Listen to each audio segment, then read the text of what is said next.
Hey guys, tonight we're diving into one of history's most startling secrets, a world where revealing your ankle could ruin your reputation permanently, where catching a glimpse of your foot through a carriage entrance could turn you into the town's biggest scandal, where women actually died, rather than expose what we now consider the most harmless part of our anatomy. This wasn't some far-off fairy tale. This was everyday life for countless Victorian women. What I'm going to share with you will challenge everything you believed about those supposedly simpler times. Before we embark on this fascinating journey together, I'd appreciate it if you could subscribe and like this video, but only if you're truly finding value in what we're discovering tonight. I'm always wondering where you're tuning in from right now. Maybe you're comfortable in bed, or maybe you're relaxing after a busy day. Leave a comment and tell me. I personally read each and every one.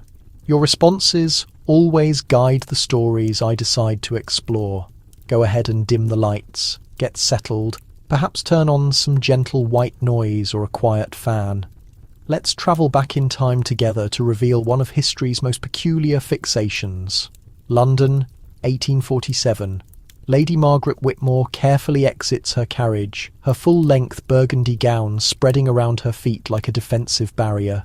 But as she raises her hem slightly, just enough to clear the muddy street, catastrophe happens. A sudden breeze lifts her skirt, exposing not just her ankle, but the scandalous sight of her delicate leather shoe. The gentleman standing nearby gasps openly. The street merchant halts his calling. Even the horses appear to freeze. Why? Because Margaret has just done what Victorian society viewed as a serious moral transgression. You're probably chuckling right now, thinking this sounds absurd, but for Margaret, this incident would plague her for months. News would race through London's elite circles faster than lightning. She'd become the subject of hushed conversations at tea gatherings, banned from certain social events. And her marriage possibilities, had she been single, would have crashed instantly, all over an ankle. This wasn't simply vanity or modesty pushed to extremes. The Victorian fixation on hiding women's feet and ankles was a deliberately designed system of dominance that ran much deeper than style. It was about authority, money, and a society's frantic effort to preserve stability during rapidly transforming times. Let me show you just how extreme this fixation became. Victorian women's gowns didn't merely cover their ankles, they dragged on the ground. We're discussing skirts that measured often 12 to 15 feet around at the bottom. These weren't just large dresses, they were engineering wonders designed to build an unbreachable wall around a woman's lower half. The typical Victorian lady's dress held enough material to construct 3 contemporary wedding gowns. But here's where things become truly intriguing and somewhat tragic. These enormous skirts weren't just impractical, they were genuinely life-threatening. Women constantly caught fire from standing too near fireplaces. They tumbled down staircases because they couldn't see their feet. They got trapped in carriage entrances and dragged through streets.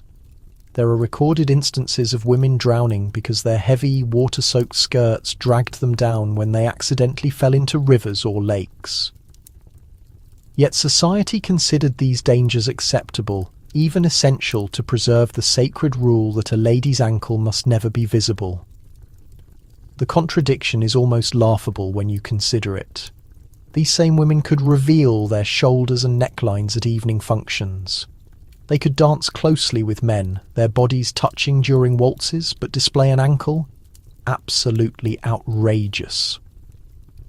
Dr. Sarah Richardson, a Victorian social historian, uncovered some truly astounding facts in her studies.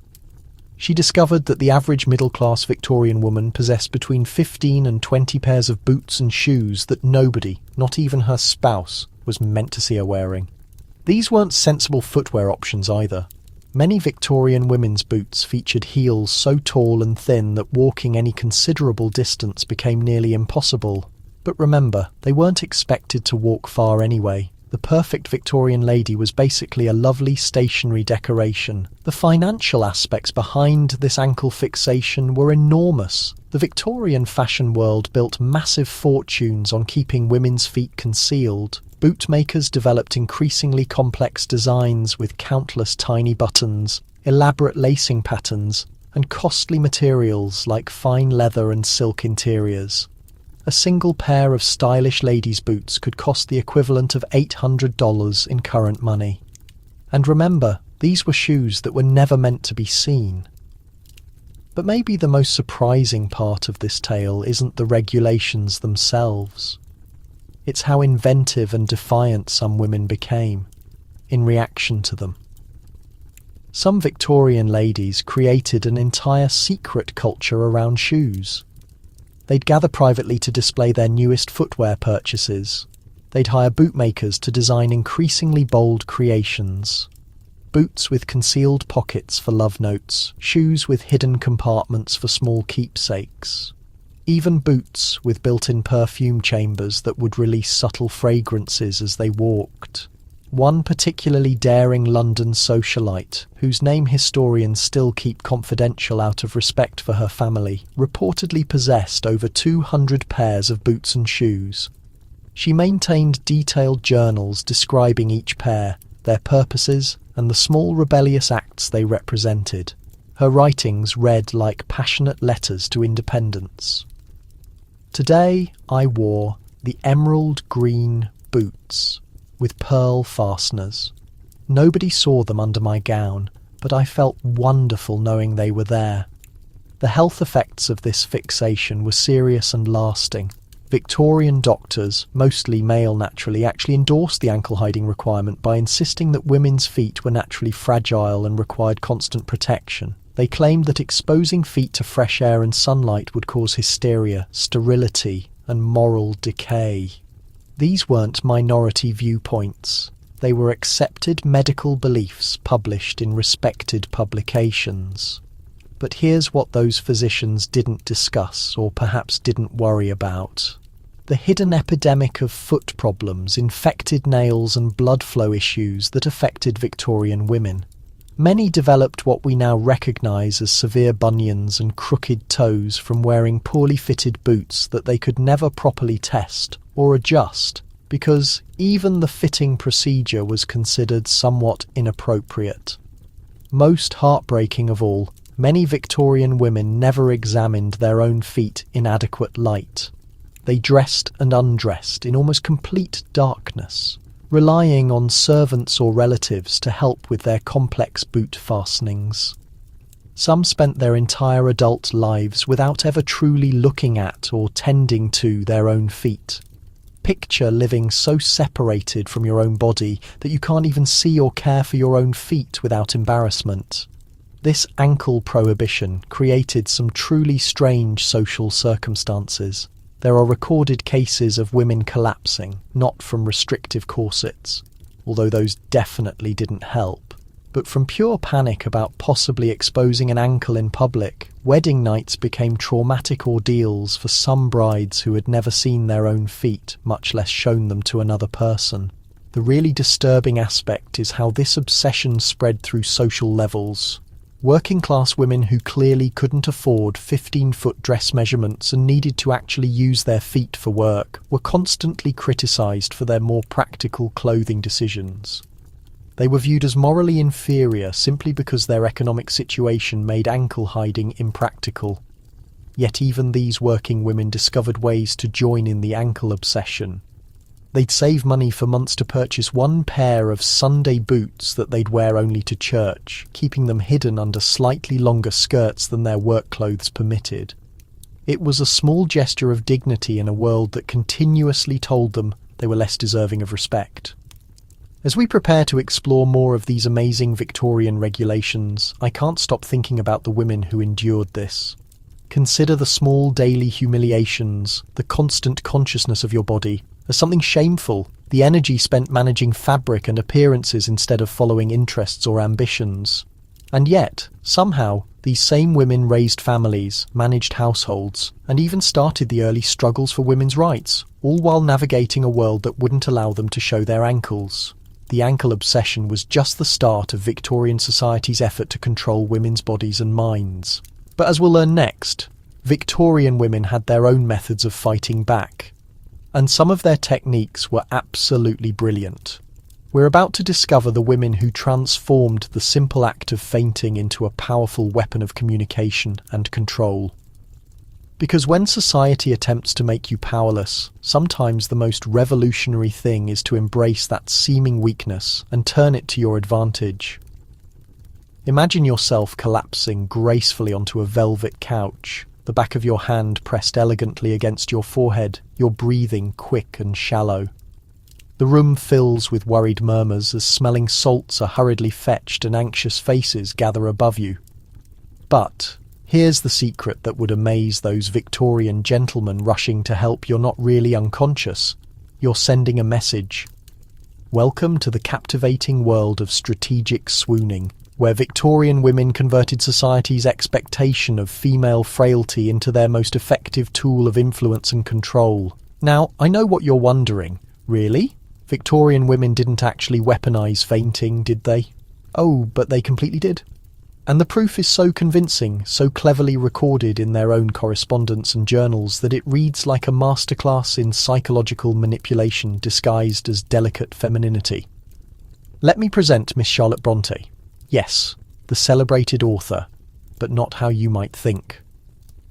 In 1849, Charlotte wrote to her friend Ellen Nussey, explaining what she called the craft of the strategic swoon. She wasn't discussing genuine medical episodes. She was describing a calculated performance that could remove a woman from an unwanted discussion, escape an unpleasant social duty, or even sway important family choices. Charlotte wrote, "I have noticed that a well-timed collapse can achieve what hours of logical discussion cannot. When Papa becomes too demanding about my marriage options, a gentle faint sends him into such worried confusion that he completely forgets his pressures." But before we explore deeper into this amazing strategy, let's discuss why fainting became so connected with Victorian women originally. And this is where the story becomes both sad and maddening. The tight-laced corset epidemic of the Victorian period was genuine and it was destructive. Women were literally choking themselves for fashion. Dr. Arabella Keneally, one of Britain's first female doctors, recorded case after case of young women suffering from what she termed corset-induced fainting, medical unconsciousness caused by restricted breathing and compressed internal organs. The average Victorian corset, when correctly tightened, decreased a woman's waist by 4 to 7 inches. Picture wrapping a tight band around your chest and then trying to breathe normally. Now picture doing that every single day from age 13 until death. Many women developed what physicians called corset liver. Their organs were actually reshaped by the constant pressure. But here's where Victorian women's cleverness becomes apparent. They understood that society's expectation of female weakness, partly created by these absurd fashion requirements, could actually benefit them. If everyone expected you to be fragile and likely to collapse, then strategic weakness became a form of strength. Lady Caroline Lamb, one of the most infamous figures of her era, mastered what her peers called the calculated vapours. Her personal servant, writing in her secret diary years later, disclosed that Caroline had developed an entire collection of different feints for different situations. There was the gentle decline for avoiding boring social visits, the dramatic swoon for ending arguments, and what the servant called the emergency collapse, saved for moments when Caroline needed to create such a commotion that everyone forgot what they were talking about entirely. Caroline's method was so believable that even her own husband frequently fell for it. The servant wrote, "Her ladyship could control her breathing and heartbeat so expertly that even the family doctor was sometimes deceived. She once maintained a delicate condition for 3 full days to avoid attending a political dinner where she knew her views would not be welcomed." The medical community of the time, controlled entirely by men, actually reinforced this narrative of female weakness. Dr. Edward Clark, a Harvard medical professor, published widely circulated papers claiming that women's reproductive systems made them naturally unstable and susceptible to nervous breakdown.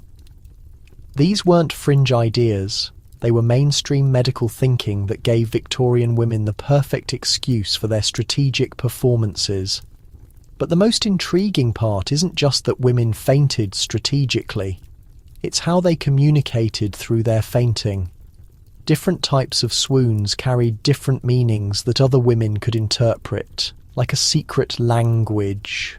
Mrs. Isabella Beeton, famous for her household management books, included in her private letters what she called the vocabulary of vapours. A sudden collapse during a social event meant rescue me from this conversation. A gradual decline with dramatic breathing meant I strongly oppose what's being discussed, and a complete swoon that required carrying to another room meant this situation is completely unacceptable and must stop immediately. The genius of this system was its believable denial. A woman could express the strongest possible opposition to her father's business choices or her husband's social plans. And when she recovered, everyone would focus on her health rather than questioning her viewpoints. It was ingenious. Some women took this performance art to amazing extremes. There are documented cases of women who could faint on command so convincingly that they fooled medical examinations. One London socialite, whose identity historians still protect, reportedly used strategic fainting to postpone 3 different arranged marriages until she was finally able to marry her chosen partner. The economic effect of these performances was significant. Families would spend fortunes on medical consultations, expensive treatments, and elaborate recovery programs for women who were often completely healthy. Smelling salts became such a thriving business that pharmacists couldn't keep them stocked. Fainting couches, those elegant curved sofas designed specifically for swooning, became necessary furniture in every respectable Victorian home. But here's the really amazing part. Some Victorian women became so skilled at controlling their breathing and heart rate for these performances that they accidentally developed what we now recognise as advanced relaxation techniques. Modern researchers studying Victorian medical records have found descriptions of women who could slow their pulse, control their breathing, and enter meditative states that sound remarkably similar to methods taught by professional meditation teachers today. Dr. Patricia Vertinsky, a researcher specialising in Victorian women's health, discovered something fascinating in her analysis of hundreds of Victorian medical records. She found that women who regularly suffered from vapours often lived longer and reported fewer stress-related illnesses than their peers who never fainted. Her theory? These strategic fainting episodes were actually functioning as stress relief valves in lives that offered very few other forms of emotional expression or control. The social customs around fainting became incredibly elaborate. There were correct ways to faint, correct places to faint, and correct reactions to fainting.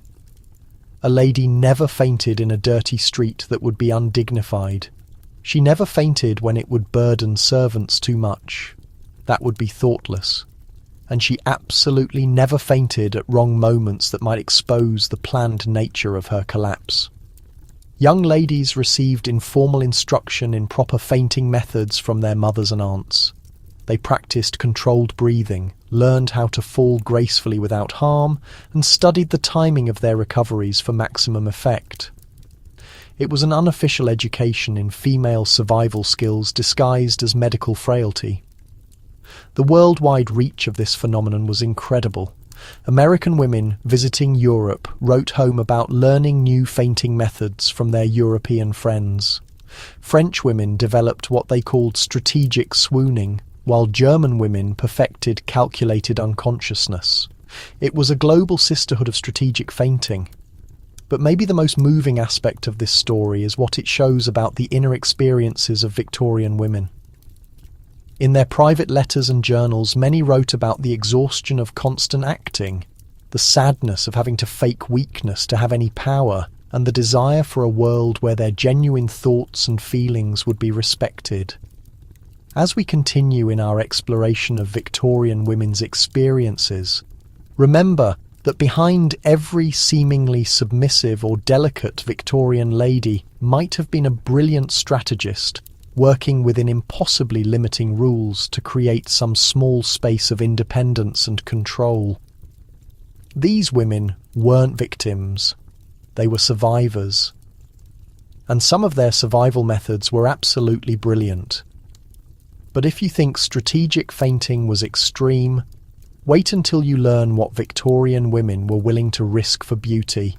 Because coming up next, we're entering a world where fashion literally killed, where being beautiful meant accepting real danger, and where women knowingly poisoned themselves daily in the name of looking proper. The extremes these women went to for society's approval will leave you stunned.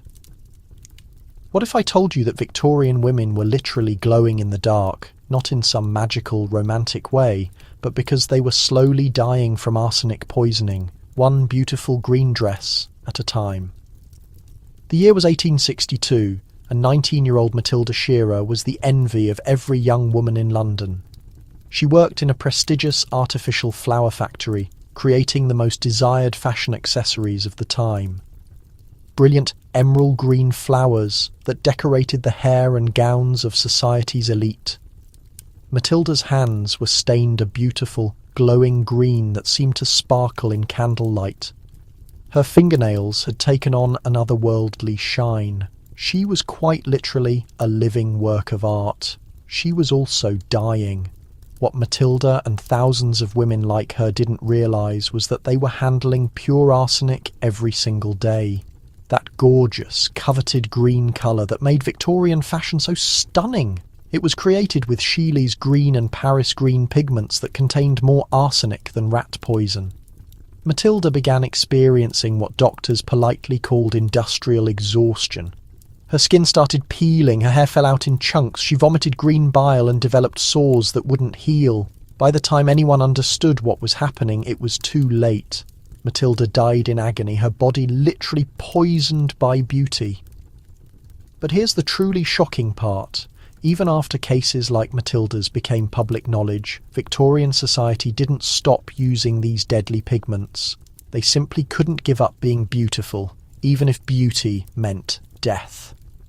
The Victorian obsession with toxic fashion went far beyond arsenic green, though that was certainly the most dramatic killer. Let me paint you a picture of what getting dressed meant for a fashionable Victorian woman. It was essentially a daily game of chemical Russian roulette. Their face powder contained lead that would slowly build up in their bodies, causing what doctors euphemistically called painter's colic, severe stomach pain, kidney failure and eventual death. The rouge on their cheeks was made with vermilion, a mercury compound that caused shaking, tooth loss and brain damage. Even their lipstick contained mercury, lead and sometimes traces of arsenic, for that perfect natural pink colour. But women didn't just wear these toxins, they consumed them. Victorian beauty guides recommended eating chalk and drinking vinegar to achieve a pale, ethereal complexion. They took arsenic pills as beauty supplements, believing small doses would give them clear skin and bright eyes. Some women ate cotton balls to suppress their appetite and achieve the coveted consumptive look, that thin, pale, seemingly fragile appearance that was considered the height of beauty. Dr. Andrew Winter, writing in the medical journal The Lancet in 1862, documented case after case of what he termed fashion fatalities. He wrote, "I have seen more young women killed by their wardrobes than by any disease. They are literally dressed to death."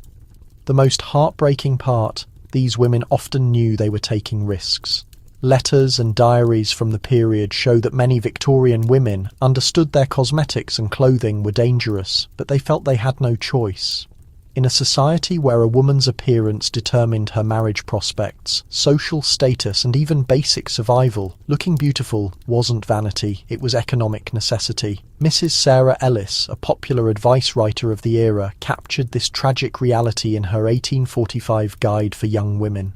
A lady must be beautiful, or she must appear beautiful regardless of the cost to her health or purse. For what is life without the admiration of society? The fashion industry, of course, knew exactly how dangerous their products were. Internal documents from major fashion houses, discovered by historians in recent decades, reveal that manufacturers were well aware of the health risks, but the profits were simply too enormous to give up. A single arsenic green ball gown could cost the equivalent of $15,000 in today's money. The artificial flower industry alone employed over 50,000 women in London, all handling deadly materials daily. Some of the stories are almost too shocking to believe. There was the case of Lady Margaret Marshall, who wore an arsenic green ball gown to 3 different social events in 1863. After the third wearing, she developed severe skin lesions where the dress had touched her body. Her physician, Dr. Thomas Orton, documented that the dress had literally burned through her skin in several places. Yet Lady Margaret's main concern wasn't her health, it was whether the dress could be altered to hide the damaged areas so she could continue wearing it. The mercury-based cosmetics created their own special horrors. Women who used them regularly developed what was known as Mad Hatter's disease, the same condition that affected hat makers who used mercury in their work. They experienced mood swings, memory loss, and violent tremors. Some became so erratic that their families had them committed to asylums, never realizing that their beloved face powder was slowly driving them insane. One of the most documented cases involves Ms. Clara Morrison, a young woman from a prominent Manchester family. Her diary, preserved in the Manchester Historical Society, chronicles her gradual descent into mercury poisoning over 2 years. She wrote, "My hands shake so terribly now that I can barely hold my pen, yet I cannot abandon my daily beauty routine. How else am I to catch a suitable husband?" Clara's final entries, written in barely readable handwriting, describe hallucinations and paranoia. She died at age 23, her body found surrounded by dozens of bottles of mercury-laced cosmetics that she had hidden around her room like treasures. The international scope of this toxic beauty epidemic was staggering. French women were dying from lead-based face paints. German women suffered from copper-green dress poisoning. American women imported European cosmetics specifically because they were more dangerous and therefore more effective at creating that pale, ethereal look that suggested delicate health. The really twisted irony is that the symptoms of slow poisoning were often considered attractive. The pale skin and red lips caused by lead poisoning were seen as signs of natural beauty. The trembling hands from mercury exposure were interpreted as evidence of feminine sensitivity. The weight loss from arsenic consumption was praised as fashionable thinness. Dr. Eleanor Rathbone, one of the first women to study occupational health hazards, spent years documenting what she called the beauty plague. Her 1878 research revealed that the average life expectancy of women working in cosmetics and fashion manufacturing was just 28 years. Even wealthy women who only wore these items occasionally had significantly higher rates of organ failure, neurological disorders, and mysterious illnesses that doctors couldn't explain. But perhaps the most shocking discovery came from analysing Victorian cemetery records. Researchers found that women buried in their finest clothing, those arsenic-green dresses and mercury-laden accessories, continued to poison the soil around their graves for decades after their deaths. Some Victorian cemeteries had to be treated as hazardous waste sites. Over a century later, the beauty industry developed increasingly creative ways to market death. They created safer arsenic compounds that were supposedly less dangerous. They invented lead-free face powders that simply used different toxic metals. They promoted natural cosmetics that contained plant-based poisons instead of mineral ones. Women were dying, but at least they were dying naturally. Some women did try to resist. There were small movements promoting natural beauty, but even these often involved dangerous practices like bloodletting to achieve pale skin or eating poisonous berries to redden lips. The very concept of safe beauty seemed impossible in Victorian society. The saddest part of this story isn't just that women died for beauty, it's that they had to choose between being beautiful and being alive, and many felt they couldn't choose life. In a world where an unmarried woman had virtually no economic options, where social acceptance meant survival, the choice between poison and poverty wasn't really a choice at all. As we continue exploring the hidden costs of Victorian femininity, remember that every time you see a romantic period film, with all those gorgeous green gowns and porcelain pale complexions, you're looking at a world where beauty literally killed. These women weren't vain. They were trapped in a system that valued their appearance over their lives. But if deadly fashion seems extreme, wait until you discover the secret language that Victorian women developed to communicate right under society's nose. Because when you can't speak freely, you find other ways to have conversations, and the tool they chose will absolutely amaze you. Picture sitting in a Victorian parlour, watching what appears to be an innocent young lady delicately fanning herself during polite conversation. But if you knew how to read the secret signals, you'd realise you were witnessing something far more scandalous than casual chit-chat. That seemingly innocent fan was actually conducting an elaborate forbidden love affair right in front of her parents' eyes. The fan held against her left cheek meant, "I wish to get rid of you." Touching the fan to her lips, whispered, "Kiss me."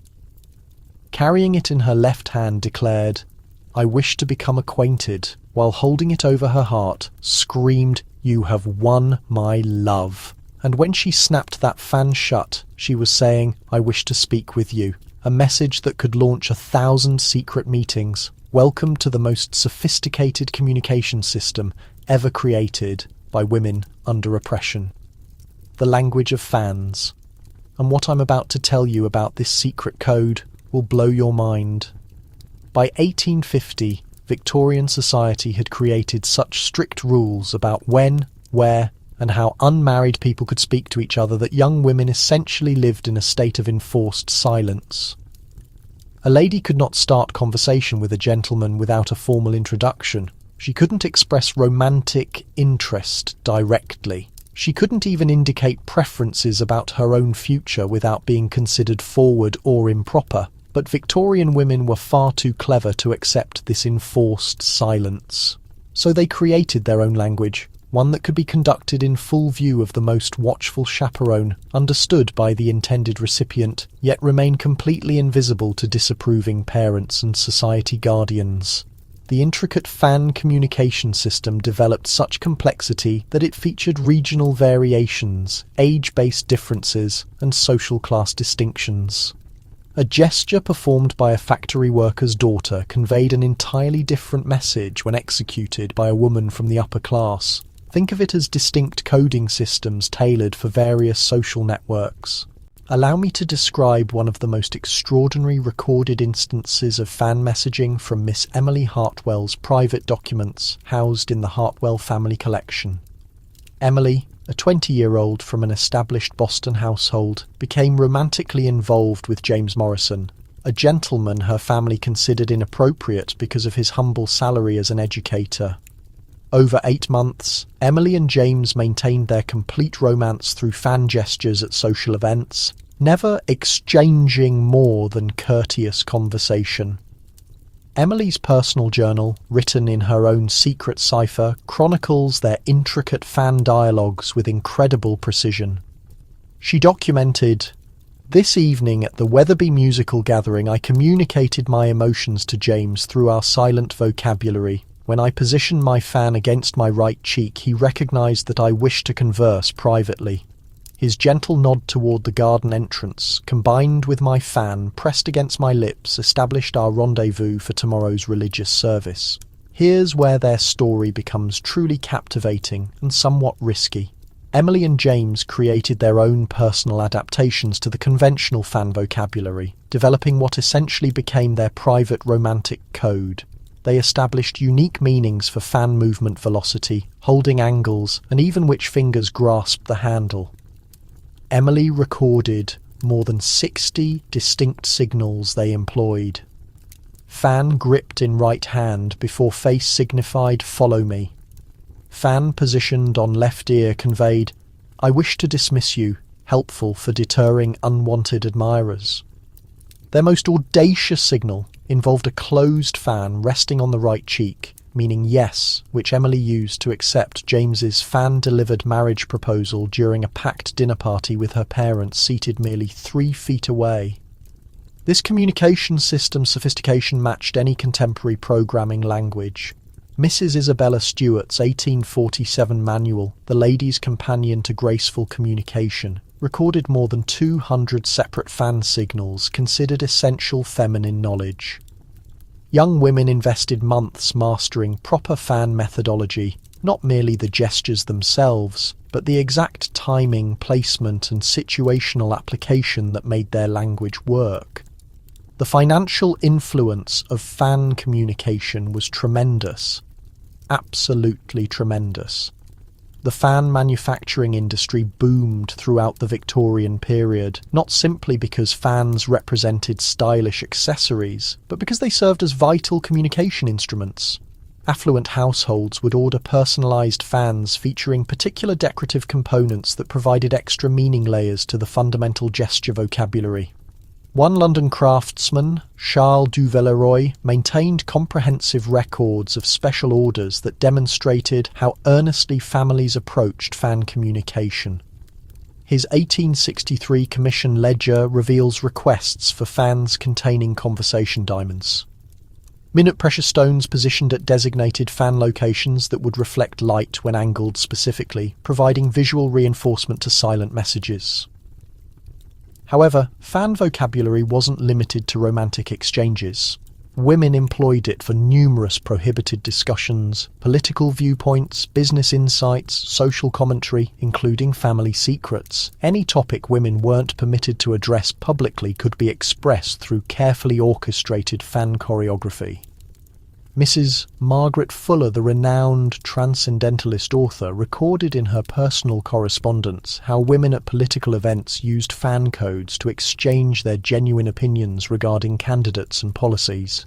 She noted, "While gentlemen debate various political positions' advantages, we ladies maintain our own political dialogue through painted silk and ivory's quiet eloquence." International differences proved remarkable. Spanish women created what they termed el lenguaje del abanico, incorporating particular signals for religious and domestic matters absent from the English framework. French ladies established la langue de l'Eventail, which included dance-inspired movements readable across vast ballrooms. Italian women developed the most theatrical version featuring sweeping motions that could express intricate emotional conditions and family dynamics. Perhaps fan language's most impressive feature was women's teaching methods. Since this expertise couldn't transfer through official means, imagine requesting your mother teach you flirtation behind her back, women established an underground educational system. Older married women enjoying greater social liberty would discreetly guide younger unmarried ladies. They'd organise fan training sessions masked as informal social visits. Some prosperous families even employed specialised tutors to instruct proper fan technique, though this remained officially unacknowledged. The educational process demonstrated incredible sophistication. Expert practitioners could maintain discussions while preserving flawless social demeanour, never abandoning their roles as modest, dutiful daughters. They mastered peripheral vision methods for reading fan messages without seeming to gaze inappropriately. They learned message interpretation through quick glances that wouldn't draw notice. Miss Caroline Thompson's letters to her sister expose the rigorous preparation required for fan communication mastery. She wrote, "I rehearse daily before my looking glass, ensuring my affirmative signal remains distinct from my uncertain gesture." 2 inches difference in fan positioning could transform an entire conversation's meaning. This secret communication system's psychological impact proved significant. Women who achieved fan language proficiency described feeling more self-assured, intellectually stimulated, and connected to fellow women. It fostered sisterhood among users. They possessed secret knowledge granting them authority in powerless circumstances. Yet the system also generated enormous stress. Women unable to master fan vocabulary or who misinterpreted signals might find themselves socially excluded.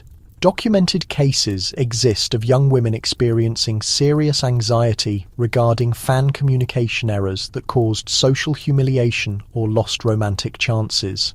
Fan language's most moving element reveals Victorian women's intellectual abilities. This wasn't a basic signal system. It represented a sophisticated, developing language featuring grammar, structure, and cultural subtleties. Women supposedly too fragile and simple-minded for serious discourse had invented a communication method requiring exceptional memory, spatial comprehension, and social intelligence. Dr. Sarah Jane Williams, a Victorian physician among the first studying women's health, noted comprehensively in her private studies that women utilizing fan language demonstrated considerably superior cognitive performance and social adjustment compared to those remaining entirely passive socially. Some recorded fan conversations proved absolutely brilliant. Records exist of women conducting elaborate business negotiations, organizing charitable activities, and even coordinating early women's rights movements, all through fan signals during supposedly innocent social functions. As we explore deeper into Victorian women's hidden survival tactics, remember that whenever you observe period dramas featuring ladies gracefully handling fans, you're witnessing master communicators employing resistance tools disguised as submission accessories. But if fan language seemed complex, wait until you discover the social combat that Victorian women waged through something even more deceptively innocent: their visiting cards. The calling card system generated conflicts so intense and tactics so clever that they make contemporary social media conflicts appear like children's games. 3 tiny paper pieces destroyed Mrs. Adelaide Pemberton's social existence permanently. They weren't romantic letters, shocking images, or misconduct evidence. They were calling cards. How she managed them in spring 1858 transformed her from London society's favourite into its most infamous pariah within 24 hours. Adelaide committed a grave error. When Lady Catherine Worthington visited, Adelaide told her servant to claim she wasn't home, Victorian terminology for "I don't wish to see you presently." Here's where things become deliciously complex. Adelaide overlooked that Lady Catherine could observe her outline through the parlour window, clearly demonstrating her deception. Lady Catherine departed, leaving her calling card with one corner bent down, a silent war declaration. That small fold informed anyone understanding the system that Adelaide had committed an inexcusable social transgression. Within hours, news spread through London's elite communities like wildfire. By nightfall, Adelaide's silver card receptacle, previously brimming with invitations, remained empty. She'd been socially eliminated by paper. Welcome to the Victorian calling card network, history's most ruthlessly effective social media system, where reputations could be constructed or demolished with a wrist movement and strategic cardboard placement. If you consider modern social media dramatic, you obviously haven't examined Victorian calling card conflicts. These weren't merely polite social traditions, they were mass social destruction weapons used by women who transformed etiquette into psychological warfare artistry. The calling card network operated under rules so intricate they demanded specialised instruction guides. Mrs. John Sherwood's 1884 manual, Manners and Social Usages, devoted more than 40 pages exclusively to calling card procedures. These weren't recommendations. They were regulations as inflexible as legal statutes, with infractions punished by total social banishment. Let me guide you through the fundamental battleground. Every respectable Victorian lady possessed multiple calling card sets: formal cards for official visits, smaller cards for close friends, mourning cards with black edges, and seasonal specialty cards. Paper quality, typeface selection, and card thickness conveyed social position before speaking. The real brilliance and peril lay in card usage.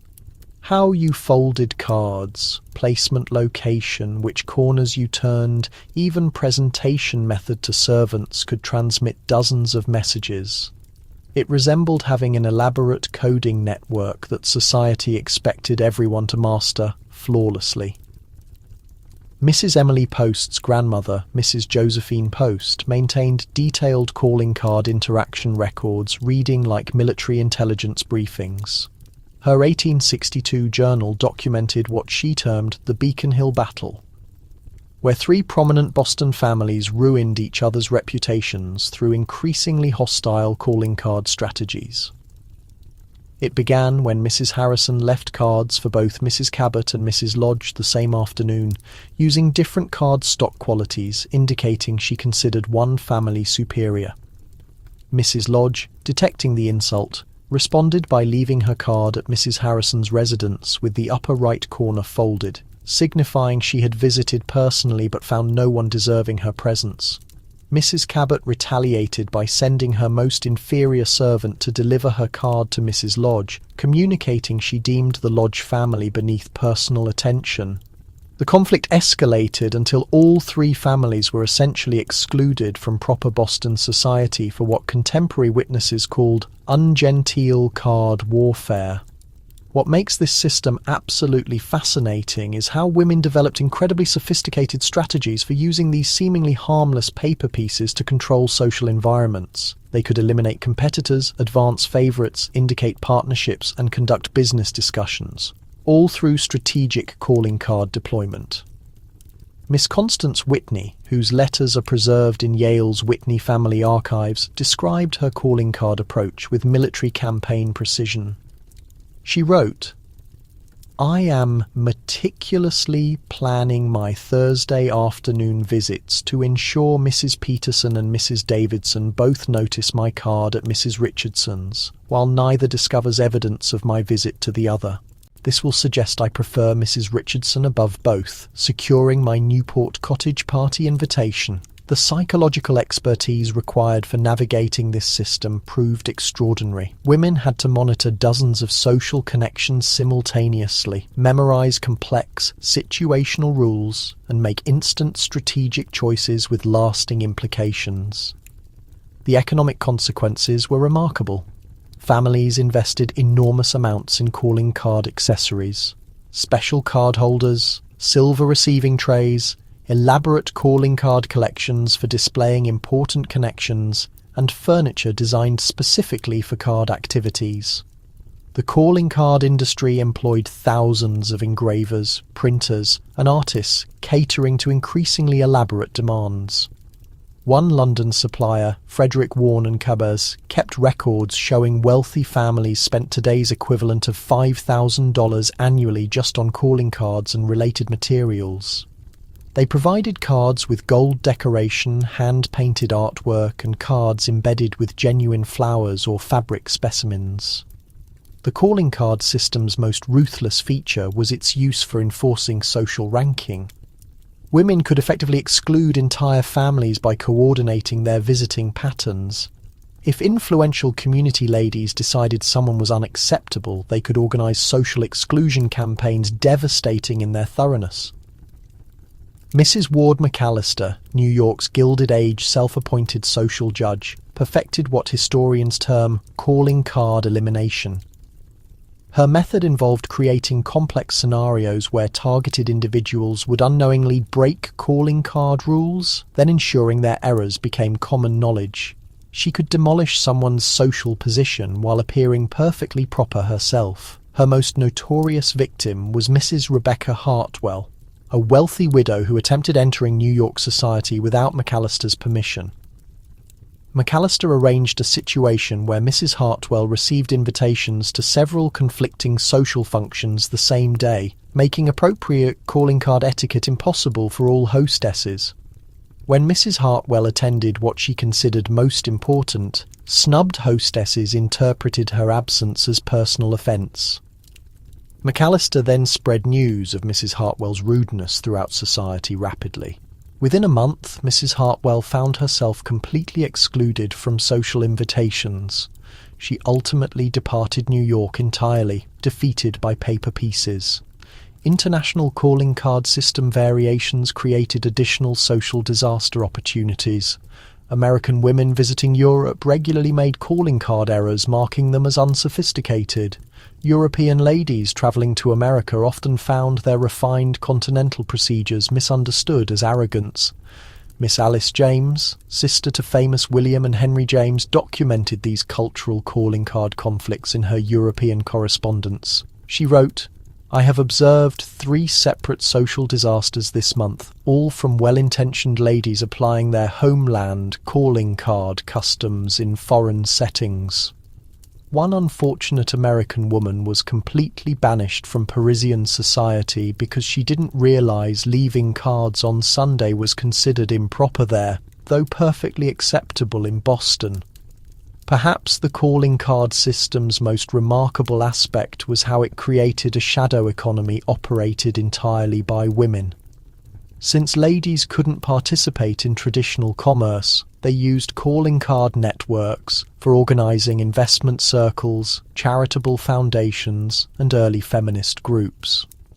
Mrs. Lucretia Mott utilized calling card networks for organizing women's rights movements. She developed a system where specific card folding arrangements indicated meeting schedules and locations for women interested in suffrage activities. Authorities never suspected the refined calling card ritual was coordinating political resistance. The system also generated an entire social intelligence service industry. Wealthy families hired servants specifically to monitor calling card patterns throughout their social circles. These card observers reported on visitation patterns, which families were ascending or declining socially, and emerging alliances. Some women became professional social advisors, hired discreetly by newly wealthy families needing calling card navigation assistance. These social consultants charged substantial fees coaching nouveau riche families in proper card procedures and helping them avoid social explosives that could destroy their ambitions. The calling card system's psychological pressure proved overwhelming. Women developed what physicians called card nervousness, a condition where simply seeing their calling card tray triggered anxiety attacks. Fear of making card-related errors that could ruin their family's social standing led some women to become virtual recluses, afraid to engage in the social system defining their value. Despite all dangers and complications, many women discovered empowerment in calling card system mastery. It provided them socially acceptable means to exercise influence, establish networks, and shape communities. For women excluded from business, politics, and public life, calling cards offered a pathway to genuine power.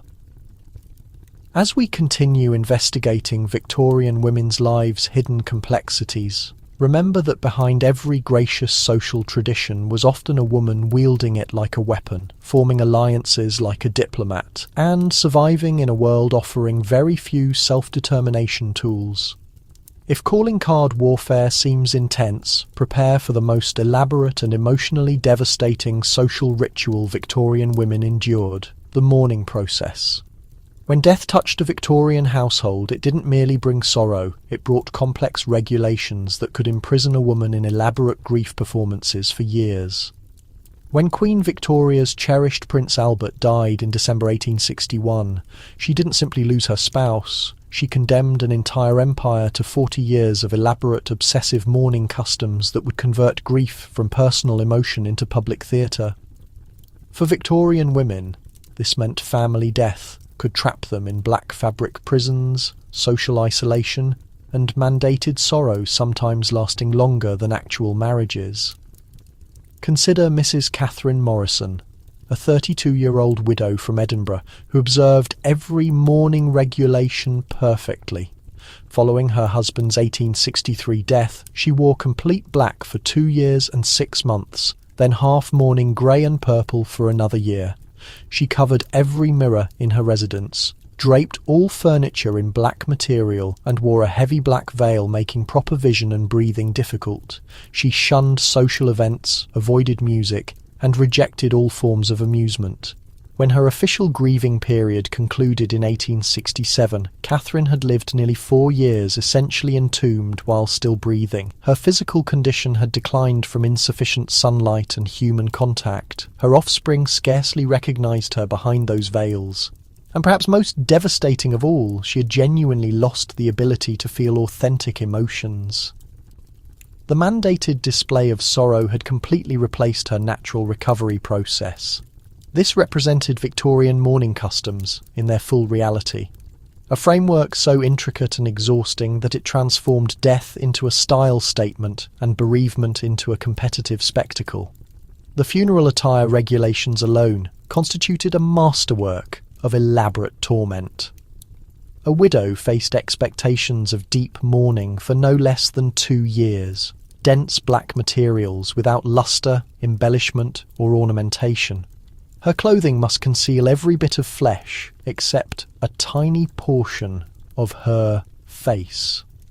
The sleeves fitted tightly and caused discomfort. The skirts carried such weight with multiple layers of black crepe that numerous women suffered spinal issues from the pure mass of their sorrow uniform. Yet, here's where this becomes truly captivating and disturbing. The mourning business evolved into one of Victorian Britain's most lucrative enterprises. Firms like Peter Robinson in London accumulated wealth by designing elaborate funeral wardrobes that exceeded most people's annual earnings. They provided complete mourning ensembles, including everything from black-edged handkerchiefs to specially crafted mourning accessories. The accessories alone represented a multi-million industry.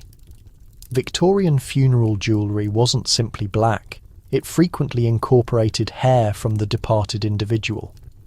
Ladies would commission intricate brooches, rings and necklaces woven from their deceased spouses' or children's hair. They displayed these hair ornament pieces as evidence of their appropriate dedication, establishing a ghoulish fashion movement that literally involved wearing death as adornment. Mrs. Eleanor Blackwell's mourning accessory collection, housed in the Victoria and Albert Museum, contains over 30 pieces crafted from relatives' hair. Her meticulous inventory, written in her personal script, describes each piece. Bracelet of beloved William's hair interwoven with golden thread, worn continuously for 18 months. Brooch holding mother's hair encircled by tiny pearls, exhibited solely on her death anniversary. The truly startling element wasn't merely donning mourning attire, it was the schedule. Society established precise mourning durations for every conceivable family connection, and these timeframes were strictly monitored. A widow grieved for 2.5 years at minimum. A mother mourning her child might wear black permanently. Even distant relations demanded specific mourning intervals: 6 months for grandparents, 3 months for aunts or uncles, 6 weeks for first cousins. The community enforcement of these mourning regulations was merciless. Women appearing publicly too early, wearing incorrect black shades, or seeming inadequately mournful-faced public humiliation. Mrs. Sarah Stickney Ellis, a prominent Victorian guidance author, recorded numerous cases of women socially excluded for insufficient mourning displays. One especially tragic situation involved Mrs. Margaret Sinclair, who lost her baby daughter in 1859. Margaret observed all mourning protocols flawlessly for 8 months, but when someone spotted her smiling while talking to her surviving son in a park, a neighbour reported her inappropriate happiness to their community. Margaret became excluded from social functions and religious activities because she dared express maternal affection for her living child while officially mourning her deceased one. The mental consequences of these extended mourning demands were catastrophic. Dr. Henry Maudsley, among the first psychiatrists studying grief, documented in his 1867 journal what he termed mandated melancholia. Cases where women became genuinely depressed not from loss, but from social requirements for depression. For years continuously, he observed women unable to cease mourning even after official periods ended, who had grown so familiar with isolation and sadness they couldn't recall experiencing happiness. Some women developed what he called mourning dependency. They became reliant on the social attention and compassion accompanying tragic figures. What makes this narrative even more remarkable is how some Victorian women discovered methods to exploit the mourning framework to their benefit, since mourning provided women certain social liberties otherwise unavailable. Shrewd women occasionally used prolonged mourning periods to avoid unwanted marriages, escape disliked social duties, or pursue interests typically deemed inappropriate. Ms. Carolyn Hampton, whose personal documents emerged in the 1990s, recorded how she utilized her mother's death for what she termed socially acceptable defiance. During official mourning, she avoided tedious social events, escaped marriage-seeking behavioral expectations, and spent time reading and writing, activities her family previously discouraged as too scholarly for young ladies. Caroline wrote to her friend, "I admit that beneath genuine grief for dear mother lies terrible secret relief. Finally, I'm free to be myself, without society's constant demands for charm and marriageability." The global mourning industry was massive. French mourning crepe held the highest quality reputation. German mourning jewellery was most elaborate, and American mourning photography proved most innovative.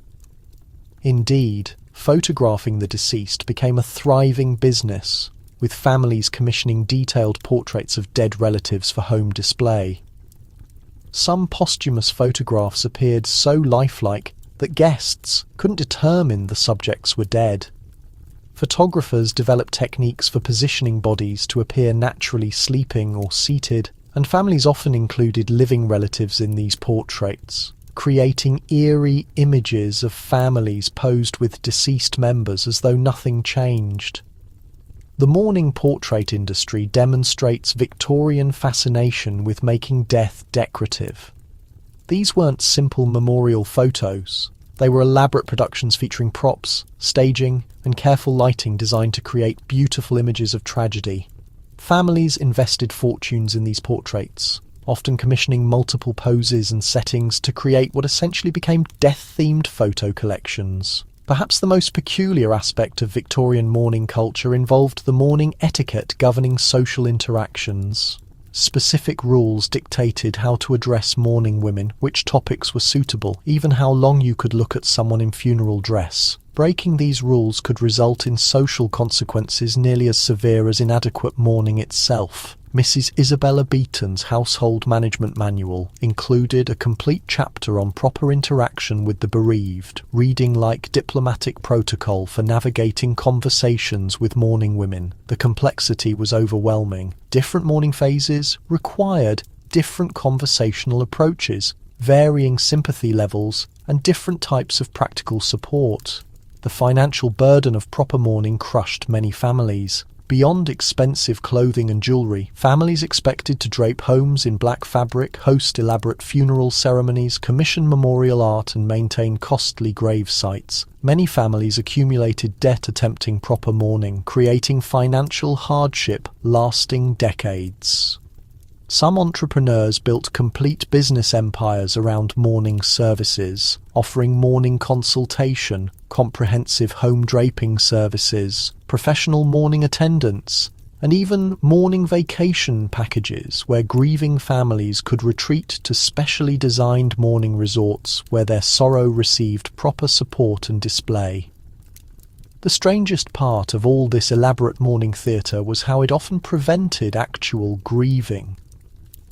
Women became so focused on performing sorrow correctly they never had time or space to process genuine emotions. Rigid rules and social expectations created emotional paralysis, where authentic grief was replaced by scripted suffering displays. Yet within this suffocating system, some women discovered unexpected strength.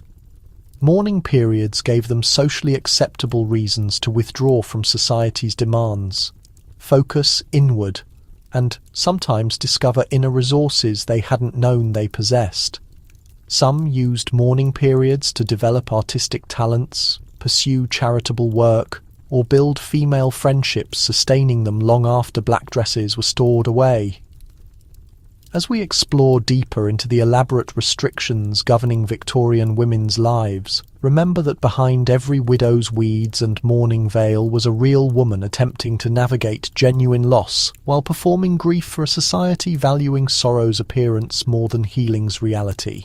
If the mourning system appears restrictive, wait until you discover the stifling world of chaperoning, where Victorian women could literally never be alone, where privacy was deemed dangerous, and where simply having an unsupervised conversation could destroy a woman's reputation forever.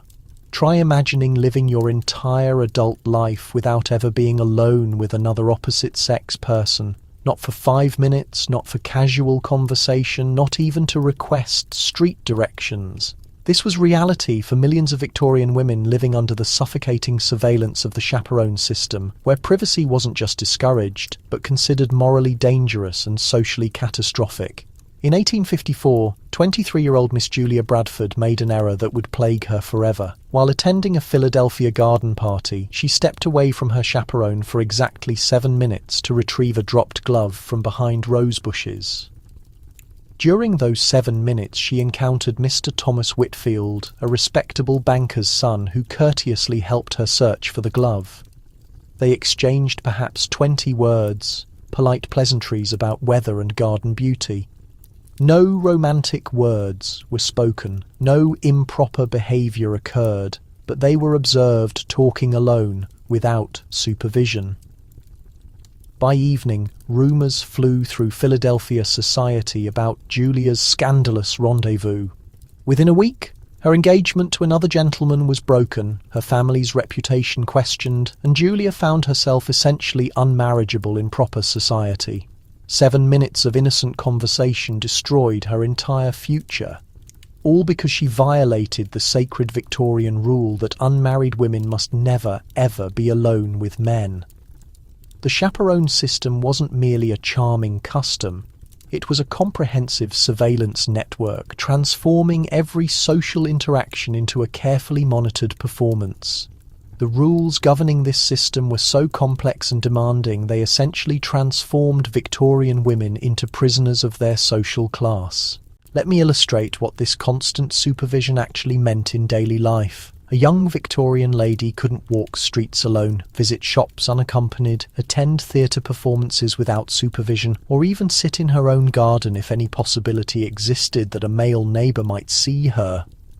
She required chaperoning for carriage rides, church attendance, friend visits, and participation in any social gathering where men might be present. Here's where it becomes truly interesting and expensive. The chaperone industry became one of Victorian society's largest female employers. Wealthy families employed professional chaperones whose full-time job was surveillance. Middle-class families relied on elderly female relatives, unmarried aunts, or family friends to provide chaperoning services. Even working-class families found ways ensuring their daughters were never unsupervised in male company. Mrs. Emmeline Hartwell, a professional chaperone working in 1870s New York, kept detailed duty records reading like intelligence reports. Her daily logs document every conversation her charges had, every gentleman they encountered, and every potential reputation threat. In one typical week, she chaperoned 4 different young ladies to 17 separate social events, positioning herself strategically to overhear conversations while appearing focused on needlework. Mrs. Hartwell wrote in her private journal, "Chaperoning artistry requires spy-like stealth, bat-like hearing, and elephant-like memory. I must appear invisible while missing nothing, seem inattentive while cataloguing every interaction, and maintain perfect propriety while preventing others from losing theirs." The psychological impact of constant supervision was devastating. Young women developed what doctors called chaperone anxiety, a condition where they became incapable of normal social interaction without supervision. Some women reported panic attacks when left alone, even briefly, having grown so accustomed to constant surveillance that solitude felt dangerous and wrong. Victorian women were far too clever to simply accept this suffocating system without resistance. They developed incredibly sophisticated methods for circumventing their chaperones, creating elaborate codes, signals, and strategies that would make modern teenagers appear amateur. The accidental encounter became fine art. Young ladies coordinated with admirers to create seemingly chance meetings at specific locations where brief supervised conversations could occur. They developed timing systems so precise that couples could meet for exactly the time required for a chaperone to powder her nose or purchase small shop items. Ms. Catherine Morrison's diary, preserved in Morrison family archives, documents the elaborate planning required for these innocent encounters. She wrote, "Edward and I have perfected the library meeting. When I signal my chaperone that I wish to select a book, she allows exactly 8 minutes of browsing.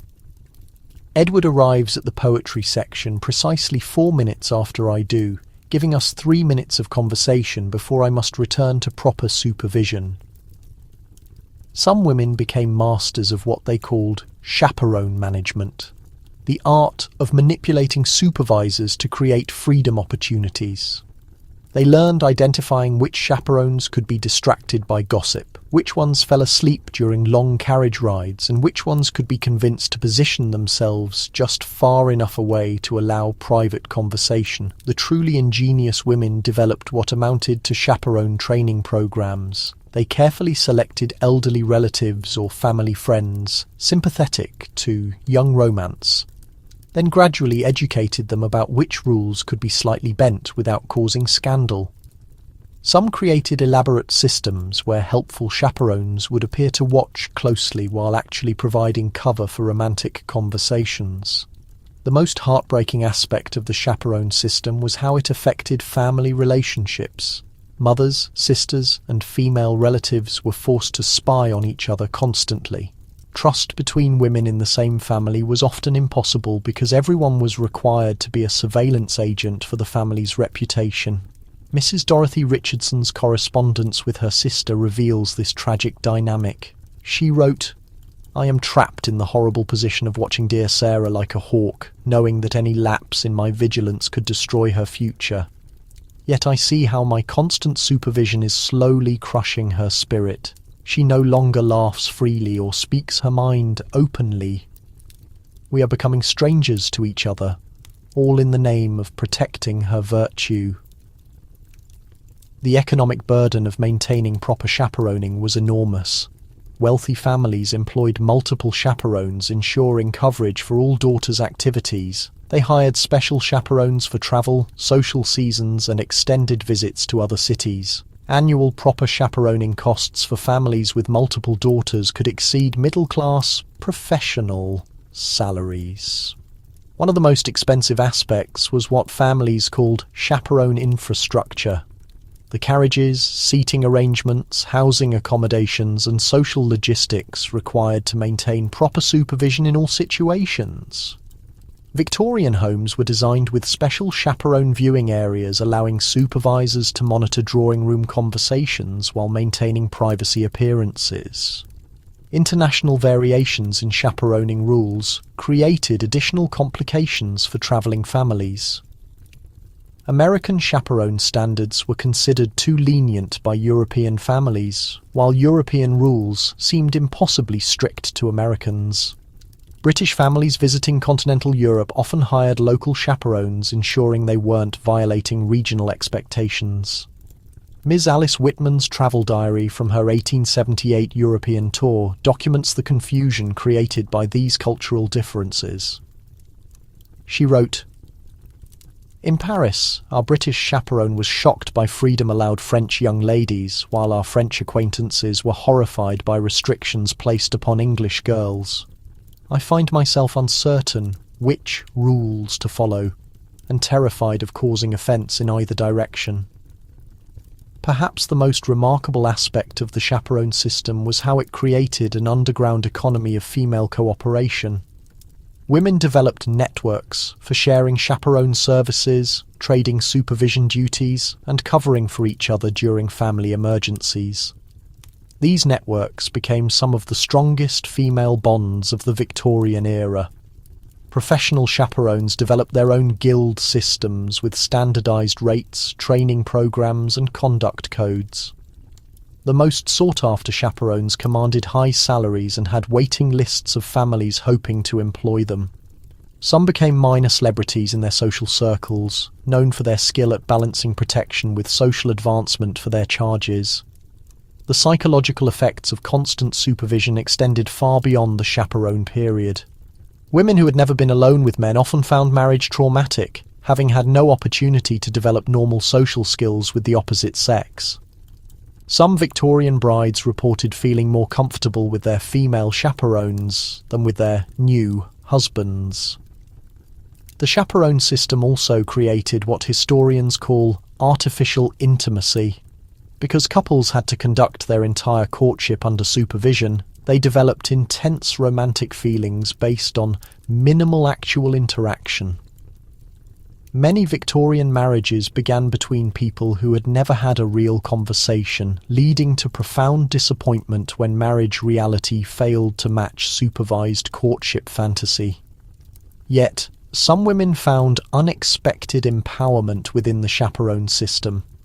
Older women serving as chaperones often wielded significant social influence, determining which courtships were encouraged and which were discouraged. Some used their positions to help younger women navigate social expectations while maintaining some personal agency. As we continue exploring the intricate web of restrictions governing Victorian women's lives, remember that behind every properly chaperoned young lady was a complex support system of women working together to balance social expectations with human needs. If constant supervision seems overwhelming, prepare yourself for the most intellectually stifling aspect of Victorian life, the vast list of forbidden conversation topics. Because when a woman couldn't even discuss weather without potential social consequences, every word became a carefully calculated risk. Silence fell like a curtain across the dinner party when Miss Elizabeth Thornton made her fatal mistake. She'd been enjoying a perfectly pleasant conversation about lovely spring weather when someone mentioned recent railway expansion. Without thinking, Elizabeth offered her opinion about improved transportation infrastructure's economic benefits. The gentleman to her left actually gasped. The lady across from her turned pale.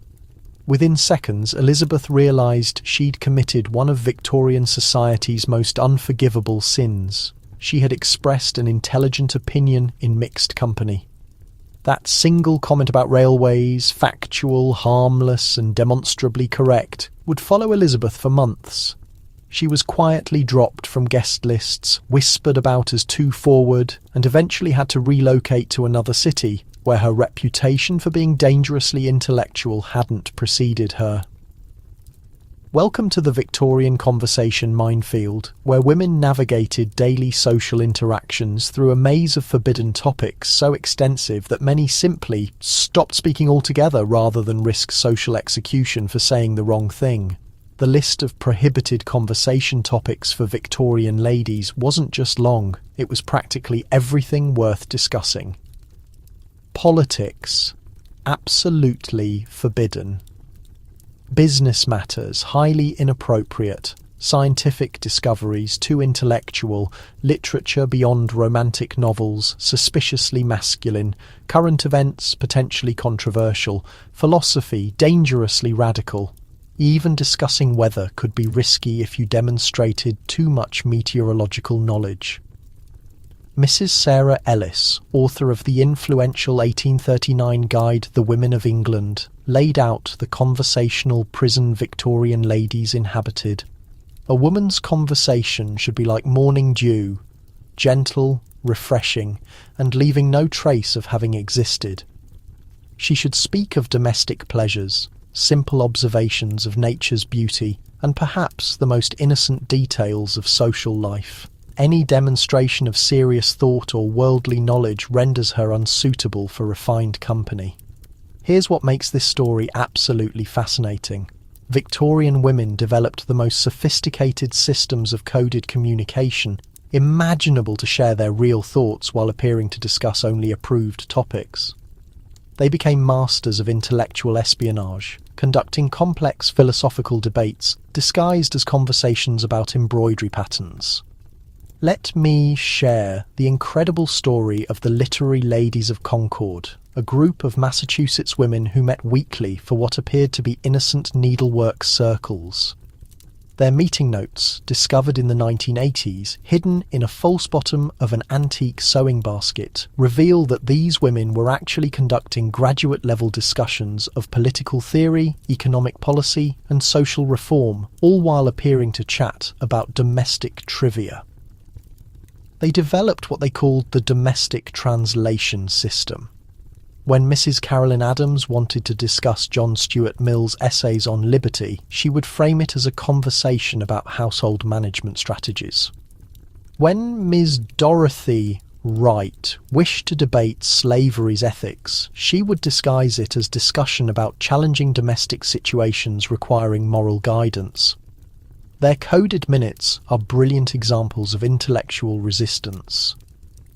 One entry reads, "Today we discuss the most effective methods for managing difficult stains in fine linens," which was actually a debate about political corruption and addressing systemic social problems.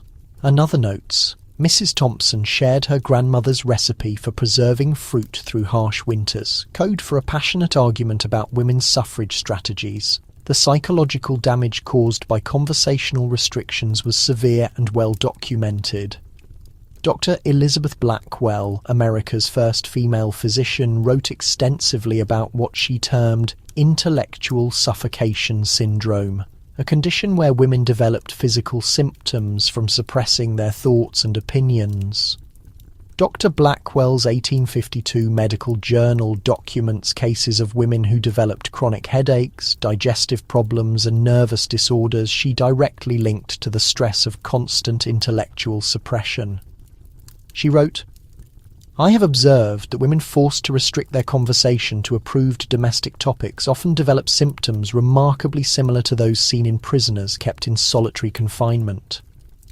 The most heartbreaking aspect wasn't just that women couldn't speak freely, it was how they were trained from childhood to police their own thoughts. Young girls received intensive education in appropriate conversation, learning not just what topics to avoid, but how to stop themselves from even thinking about forbidden subjects. Ms. Charlotte Perkins, whose diary from ages 12 to 18 survives in the Schlesinger Library, documented her own intellectual self-destruction with heartbreaking clarity. At 12, she wrote, "I love reading about Mr. Darwin's discoveries and wonder what it means for our understanding of creation." By 16, her entries show the effects of years of social conditioning. "I caught myself thinking about scientific matters again today. I must train my mind to focus on more suitable subjects for a young lady." The economic impact of conversational restrictions was enormous because it created entire industries devoted to managing women's intellectual lives. Families hired special tutors whose job was not to educate daughters, but to teach them how to appear educated without actually knowing anything dangerous.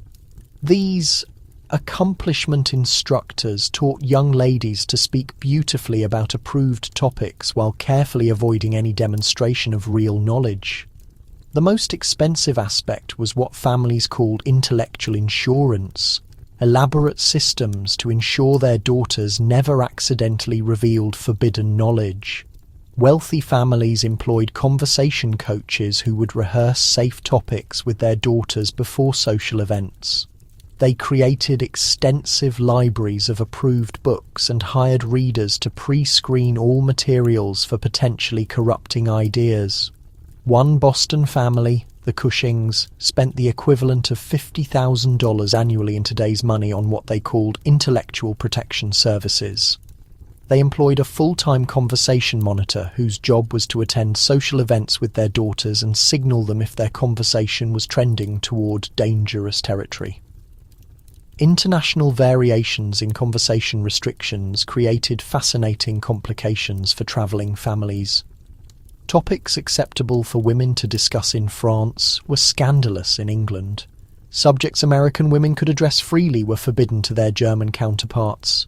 Some families hired cultural conversation consultants to help them navigate these differences without causing international incidents. Ms. Edith Wharton, before becoming a famous author, documented these cultural conversation minefields in her early travel diaries. She wrote, In London, I was cautioned against expressing any opinion about architecture, though in Paris, such comments were not only acceptable but expected. Yet in Paris, my innocent observation about the cathedral window's beauty was considered inappropriately intellectual for a young American lady. Perhaps the most remarkable aspect of this conversational oppression was how it backfired spectacularly. By forbidding women from discussing important topics openly, Victorian society inadvertently created the most intellectually sophisticated generation of women in history up to that point. These ladies mastered the art of concealed scholarly debate, secret messaging, and rebellious reasoning. They created what scholars today term household academia, the skill to engage in profound philosophical, political, and scientific dialogue while appearing to discuss mundane domestic topics. A chat about flowerbed arrangements might actually mask a heated debate over economic principles. A mother's talk about schooling her children could hide sophisticated analysis of social transformation tactics. The written proof of this intellectual rebellion is staggering. Personal correspondence from Victorian ladies reveals brilliant minds wrestling with their era's most challenging concepts. Though denied any formal platform for such thinking, they consumed books hungrily, pondered deeply, and discovered methods to exchange ideas with fellow women through carefully masked communication circles. Margaret Fuller, among the rare women who managed to shatter conversational barriers and address audiences publicly, recorded the intellectual starvation she witnessed in women forced to suppress their thoughts. She documented, "I have encountered seamstresses with superior grasp of political economics than elected officials, homemakers capable of philosophical debates with university scholars, and young women whose social insights exceed those of policy-making men.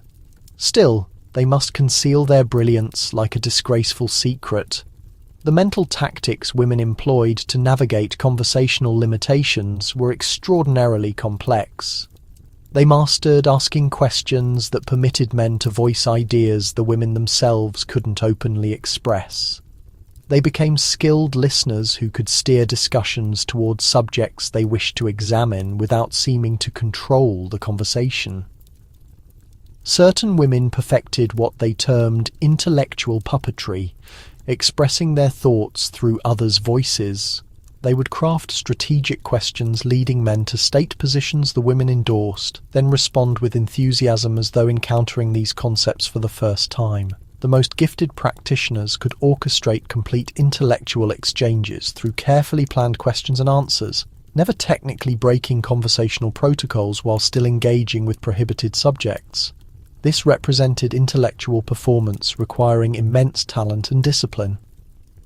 The social enforcement of women's speech was merciless and complete. Elite ladies designated themselves conversation police, monitoring carefully for signs of other women crossing acceptable limits. They established complex reporting networks, ensuring conversational infractions received swift punishment through social banishment. Still, within this crushing system, some women discovered unexpected liberty. The very limitations meant to silence them actually generated safe havens for intellectual growth. Since nobody anticipated women possessing serious thoughts, those who did could often pursue complex concepts undetected, provided they never voiced them openly. As we explore further the suffocating rules governing every element of Victorian women's existence, remember that behind each appropriately quiet lady might lurk a brilliant intellect working desperately to circumvent society's mental cage. Yet, if conversational limitations appear overwhelming, brace yourself for the physical restrictions that transformed even basic human contact into potential catastrophe. In a society where handshakes could devastate reputations, Victorian women navigated physical encounters with surgical precision. A single accidental skin-to-skin brush could obliterate everything. During fall 1852, Miss Helena Ashworth assisted serving refreshments at her family social event when catastrophe struck in the most harmless manner conceivable. While passing a teacup to Mr. Frederick Hamilton, their fingertips made contact for maybe half a heartbeat, an imperceptible touch that should have signified nothing. However, Mrs. Carolyn Weatherby, Boston Society's self-proclaimed moral watchdog, observed this fleeting skin contact and audibly gasped. "Witness that shameless exhibition," she hissed loudly enough for half the gathering to notice. Miss Ashworth permitted that man to touch her exposed hand. Such brazen conduct. Hours later, the tale had circulated through Boston's social networks, becoming more outrageous with each retelling. By nightfall, Helena faced accusations of pursuing Mr. Hamilton aggressively. Within a week, her standing was so compromised that her family quietly relocated her to Philadelphia relatives, hoping distance might diminish the scandal. Helena's transgression? Forgetting gloves while serving tea, allowing accidental finger contact lasting under a second. This exemplified Victorian physical contact regulations, a civilization so fixated on preventing improper touch that innocent human connection could spark social disaster. These rule complexities created daily hazards women navigated with strategic mastery. Victorian ladies essentially moved within portable isolation chambers. Every skin surface except faces and occasionally hands required complete coverage constantly. Simple covering wasn't sufficient, though. The protocols governing when, how, and with whom physical contact could happen were so elaborate they demanded specialized instruction guides. Mrs. Eliza Leslie's 1847 Etiquette manual devoted 43 pages exclusively to proper physical contact procedures. The specifications were incredibly detailed. A lady could accept a gentleman's handshake only if he initiated, only while gloved, only for exactly 1 heartbeat's duration, and only with suitable chaperones present to ensure the contact remained appropriate. Here's where things become truly fascinating and somewhat ridiculous. The glove business became Victorian society's most lucrative enterprise precisely because ungloved physical contact was deemed so hazardous. Women possessed dozens of glove pairs for various occasions, seasons, and contact types. Special handshaking gloves, distinct book handling gloves, and specific gloves for touching public door handles existed. The psychological consequences of this perpetual physical isolation were catastrophic. Dr. Margaret Cleaves, pioneering researcher of what she called touch starvation, documented numerous cases of Victorian women developing severe anxiety specifically regarding physical contact. Her revolutionary 1883 research stated, "I have witnessed women becoming genuinely terrified of necessary physical interaction, even with relatives. They've been so completely conditioned to perceive touch as threatening that they cannot differentiate between appropriate and inappropriate contact." Miss Caroline Whitmore's private journal, uncovered in the 1970s, offers heartbreaking insight into these restrictions' psychological toll. She recorded, "At 24, I have never experienced another person's skin against mine, save when mother assisted dressing me as a child. I sometimes question whether I'm genuinely human, imprisoned as I am within fabric barriers preventing the most fundamental human connection." Yet Victorian women, being as resourceful as they were suppressed, created extraordinary methods for establishing human bonds within these stifling limitations. They mastered what historians term acceptable intimacy, techniques for meaningful physical and emotional connections without violating proper contact regulations technically. Dancing became their principal avenue for sanctioned physical interaction. During approved dances, couples could touch gloved hands, while gentlemen placed hands on ladies' waists over multiple fabric layers. For many Victorian couples, these brief dance moments represented their courtship's only physical contact. Mrs. Isabella Montgomery's 1856 dance manual reveals how seriously these instances were regarded. She provided detailed descriptions of how couples could maximize sanctioned dance contact's emotional connection. The lady must learn communicating volumes through gloved hand pressure.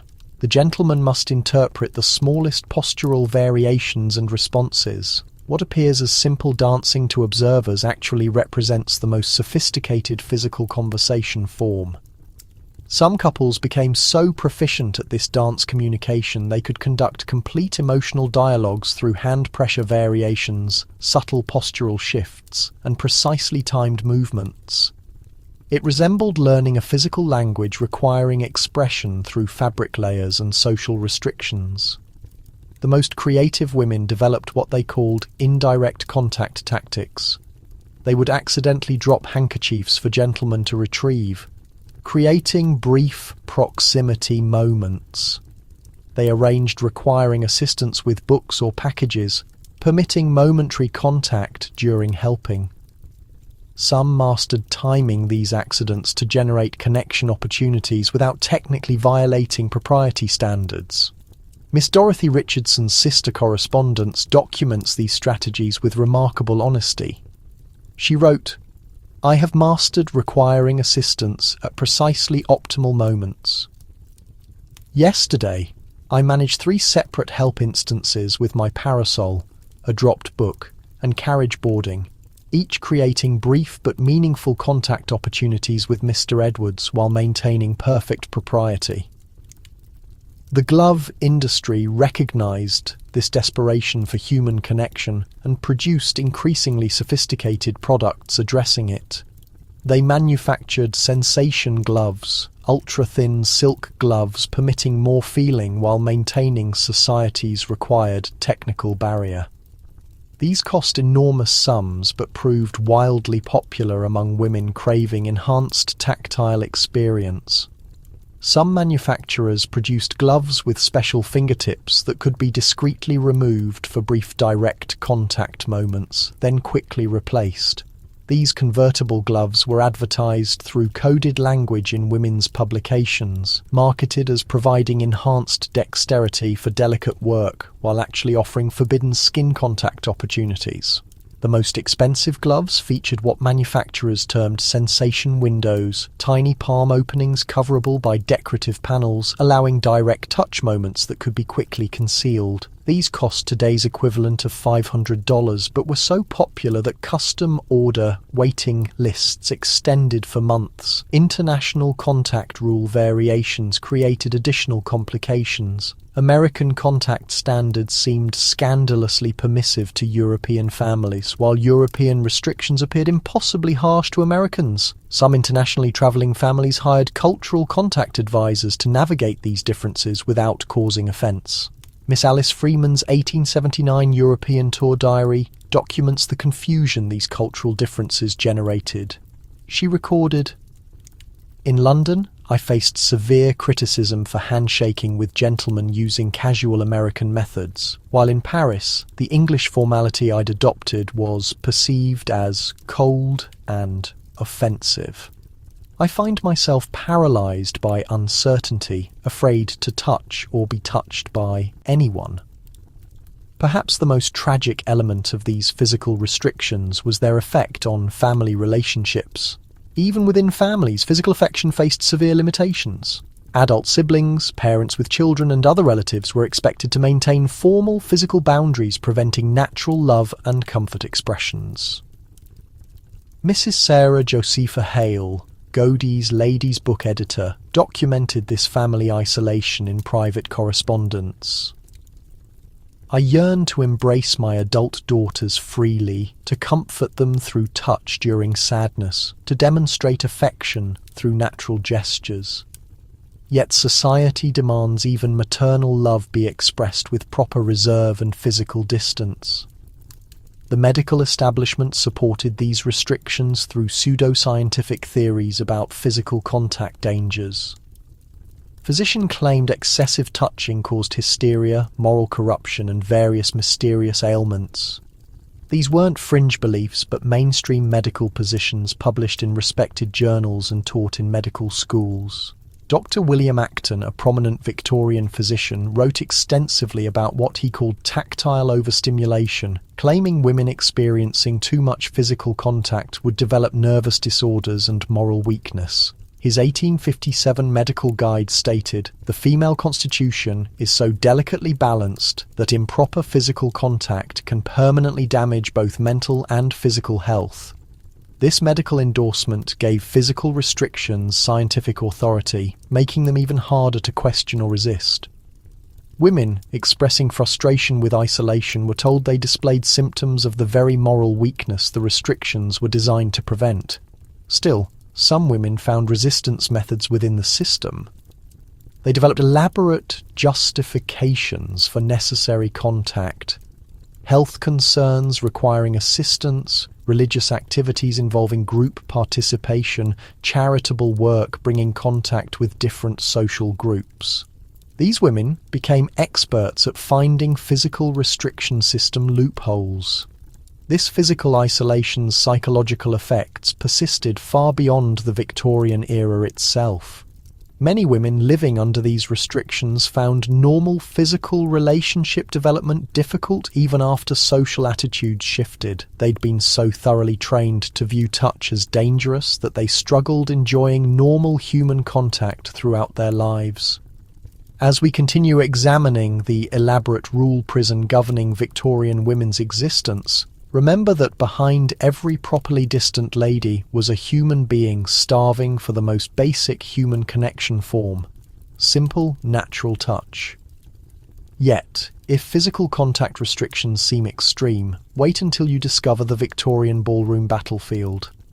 When every dance partner could determine marriage prospects and every step faced moral evaluation, social dancing became warfare where reputations were created and destroyed with every waltz. The small ivory card in Miss Prudence Whitfield's trembling hands wielded more power than any weapon. It was her 1856 Newport Grand Ball dance card. Staring at empty lines where gentlemen's names should appear, she realised her social life was about to end before truly beginning. By evening's conclusion, that blank dance card would evidence her complete social failure, public proof that no Newport society gentleman considered her worthy of a single waltz.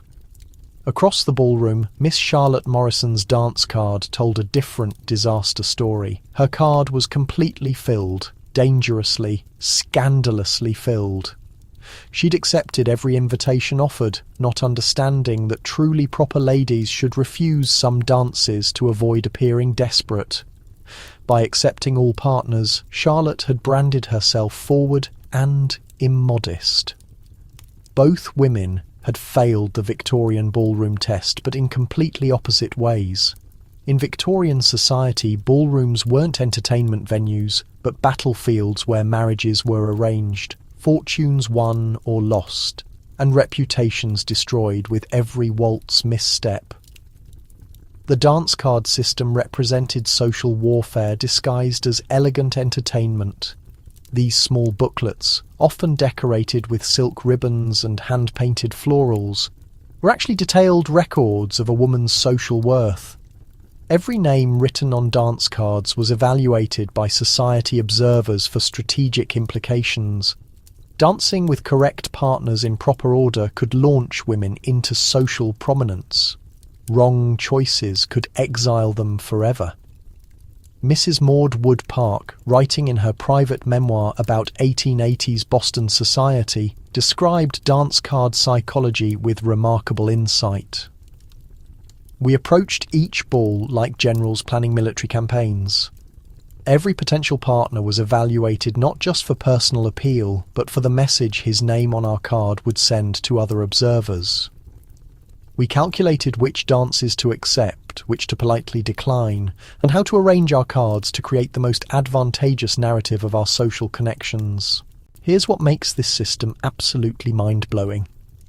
Dance card etiquette rules were so complex that wealthy families hired professional consultants to help daughters navigate ballroom politics. These dance strategists charged enormous fees to study guest lists in advance, identify the most socially advantageous partners, and coach young ladies on optimal dance card management. One of the most successful dance card consultants, Mrs. Cornelia Baxter of New York, maintained detailed strategy records, reading like military intelligence reports. Her 1875 client notes include ballroom layout diagrams, charts tracking which gentlemen danced with which ladies at previous events, and elaborate algorithms calculating different partner combination social values. Mrs. Baxter wrote, "Miss Catherine's Astor Ball success was no accident. We spent weeks researching every gentleman on the guest list, identifying Mr. Richardson as the most strategically valuable first partner, prominent enough to attract other desirable partners, but not so elevated as to make her appear presumptuous." By evening's end, her carefully orchestrated dance card had positioned her as the season's most promising newcomer. Ballroom success economic stakes were staggering. A single successful ball season could result in marriage securing a family's financial future for generations. Conversely, ballroom disaster could mean permanent society exile and economic ruin. Families spent fortunes on ball gowns, jewellery, and professional coaches, viewing these expenses as essential investments in daughters' futures. The Morrison family of Philadelphia's detailed financial records reveal how expensive ballroom warfare could become. In 1878, they spent $15,000, equivalent to nearly $400,000 today, on their daughter's single ball season, including $3,000 for gowns, $2,000 for jewellery, $500 for dancing lessons, and $200 for strategic consultation services. The most fascinating dance card system aspect was how it created intricate social intelligence gathering webs. Society matrons employed observer networks to track dance card patterns, identify emerging social trends, and report potential scandals. These ballroom spies could make or break reputations based on their observations and reports. Miss Eleanor Roosevelt's aunt, Mrs. Anna Roosevelt, maintained detailed ballroom surveillance records preserved in Roosevelt family archives. Her 1883 New York social season notes read like intelligence briefings. Miss Vanderbilt danced twice with Mr. Whitney. Significant interest indicated. Mrs. Astor's daughter refused dance with Senator's son.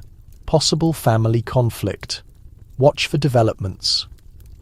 Ballroom performance psychological pressure was so intense that many young women developed what doctors called ball anxiety, a condition where merely seeing dance cards could trigger panic attacks. Some women fainted during balls, not from tight corsets, but from sheer social performance stress under such intense scrutiny. Dr. Silas Weir Mitchell, a prominent era neurologist, documented case after case of young women developing severe nervous disorders specifically related to ballroom stress. In his 1881 medical journal, he wrote, "I have treated numerous young ladies exhibiting extreme anxiety symptoms, insomnia, and digestive distress correlating directly with social season. The pressure to perform perfectly in ballroom settings appears to create genuine medical conditions persisting long after dancing ends." Yet Victorian women, being remarkably resourceful, developed sophisticated strategies for gaming the dance card system. They learned manipulating partner selection, creating artificial availability scarcity, and using dance cards as complex social messaging tools. The most skilled ballroom politicians developed what they called strategic incompleteness, deliberately leaving certain dances open on their cards to create selective partner impressions. They would accept invitations from moderately desirable gentlemen for early dances, then use social credibility gained from those partnerships to attract more prestigious partners for later dances. Miss Julia Grant, President Ulysses S. Grant's daughter, perfected a technique she called cascade partnering, beginning each ball with respectable but not spectacular partners, then using each subsequent dance to move up the social hierarchy. Her 1870s dance cards preserved in Grant family papers show remarkable strategic progression from adequate to excellent partners throughout each evening. Some women became masters of what historians call dance card diplomacy, using their cards to send complex political and social messages. By choosing to dance with feuding family representatives, they could position themselves as peacemakers. By dancing with politically connected partners, they could signal their family's allegiances. By refusing certain invitations, they could communicate disapproval or social boundaries. Dance card politics' international implications were enormous. American women visiting European courts had to master completely different ballroom protocols, while European ladies travelling to America often found their sophisticated continental strategies misinterpreted as coldness or snobbishness. Princess Alexandra of Denmark's 1876 New York visit created what society observers called the Great Dance Card Crisis, when her European customs conflicted with American ballroom expectations. Her refusal to dance more than once with any gentleman, perfectly proper by Danish court standards, was interpreted by American society as insulting rejection of their hospitality. Ballroom warfare physical demands were as challenging as social requirements. Victorian ball gowns weighed 20 to 30 pounds and required such restrictive corsetry that many women could barely breathe, let alone dance gracefully. Yet they were expected to maintain perfect composure and elegant movement throughout hours of continuous dancing. The dance instruction industry became enormously profitable as families sought competitive advantages for their daughters. Master dance instructors charged fees equivalent to university tuition to teach not just steps, but subtle ballroom communication arts. How to convey interest or disinterest through dance movements. How to position oneself advantageously during partner changes. How to recover gracefully from mistakes. Monsieur Auguste Durand, a famous New York dancing master, developed what he called strategic choreography, specialized techniques allowing ladies to showcase grace while positioning themselves for optimal partner visibility. His students paid premium rates learning these competitive dancing strategies. Perhaps the most remarkable ballroom culture aspect was how it created opportunities for women to exercise real influence. Despite their official powerlessness, skilled ballroom politicians could arrange marriages, broker business deals, and shape social hierarchies through strategic dance partner management. Mrs. Caroline Schermerhorn Astor, the undisputed New York society queen, used her ballroom influence to control which families could enter elite circles. Her approval, demonstrated through dance invitations at her balls, could launch social careers. Her disapproval, shown through strategic exclusion, could destroy them. Ballroom warfare? Psychological legacy extended far beyond dancing itself. Women succeeding in this system developed remarkable skills in social strategy, alliance building, and influence management, serving them throughout their lives. Those who failed often carried public social failure trauma for decades. As we delve deeper into the elaborate social mechanisms controlling Victorian women's lives, remember that behind every graceful waltz was a woman navigating one of the most competitive and unforgiving social systems ever created. Yet if ballroom politics seem complex, prepare yourself for the most intimate battlefield of all, Victorian letter writing, when every piece of correspondence could be intercepted, analysed and used as impropriety evidence. Women had to become master cryptographers just to maintain private relationships. The letter that destroyed Emma Hartwell's life contained nothing more scandalous than an apple preserves recipe and news about her cousin's new baby. But hidden within those innocent domestic details was a love affair, so passionate, and a plan so daring that when her father discovered the secret meaning, he burned every letter Emma had ever received and locked her in her room for 3 months. Emma's crime wasn't writing improper letters, but becoming a master of Victorian cryptography, transforming ordinary correspondence into forbidden romance vehicles through code so sophisticated that her father needed weeks to crack it. This was Victorian letter-writing reality, a world where privacy was considered dangerous, where every correspondence piece could be intercepted and analysed, and where women had to become master spies just to maintain personal relationships.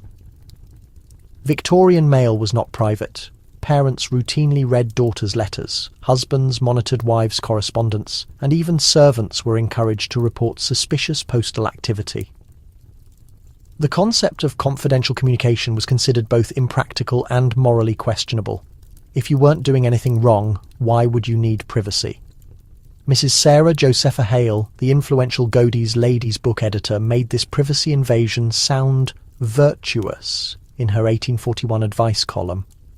A lady's correspondence should be as transparent as her character. Any desire for secretive communication suggests an impropriety tendency that must be carefully monitored by loving family members. But here's what makes this story absolutely incredible. When Victorian women found themselves under constant surveillance, they responded by creating some of history's most ingenious secret communication networks.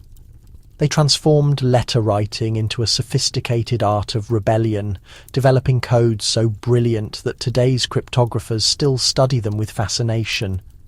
Their most fundamental method was what they termed domestic concealment. Burying real messages within apparently harmless household letters. A discussion about canning peaches might actually contain instructions for maintaining a forbidden romance. Talk of garden arrangements could be coded escape plans. Recipe exchanges frequently masked passionate love declarations. The correspondence between Ms. Charlotte Cushman and Ms. Matilda Hayes, now housed in the Library of Congress, offers remarkable examples of this craft. At first glance, Charlotte's letters seem like casual updates about theatre shows and social visits. But when deciphered using the system these women created, they unveil intense love letters between two women carrying on a clandestine romantic affair. One letter, seemingly about interior decorating, reads, "I have repositioned the rose-coloured chair toward the eastern window where it captures the dawn light most perfectly. The small table next to it now displays only the most precious objects." Decoded, this means, "I have arranged for us to meet at daybreak in the rose garden. I will bring only the letters you have sent me." Yet domestic concealment was merely the foundation. Expert practitioners developed what scholars call literary encryption, using references to books, poems, and plays to transmit complex messages that would be invisible to casual observers, yet crystal clear to their intended readers. This system operated by referencing particular pages, lines, or characters from famous works. A casual comment about Jane Eyre's challenging choice in chapter 15 might actually reference a specific passage that expressed the writer's feelings about her own romantic circumstances. Conversations about Shakespeare's heroines could communicate detailed emotional states and relationship progress. Ms. Emily Dickinson, despite her reclusive lifestyle, maintained vast correspondence using these methods. Her letters, which seemed to discuss literature and philosophy, frequently contained intricate coded messages about her emotional experiences and relationships. Contemporary scholars have discovered at least 12 different encoding systems within her correspondence. The most advanced women developed what they called musical communication, using references to songs, compositions, and musical performances to relay information.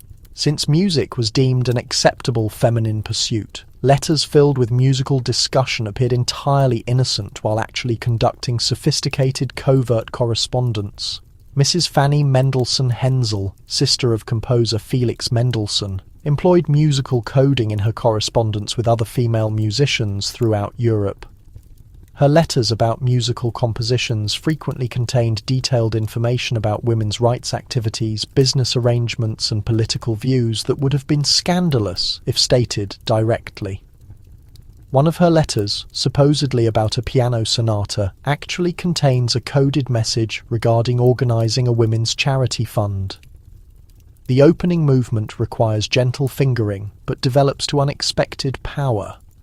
The second movement should be performed quietly, with careful attention to the underlying harmony.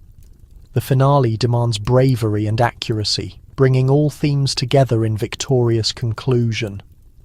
The psychological burden of maintaining these encoding systems was tremendous.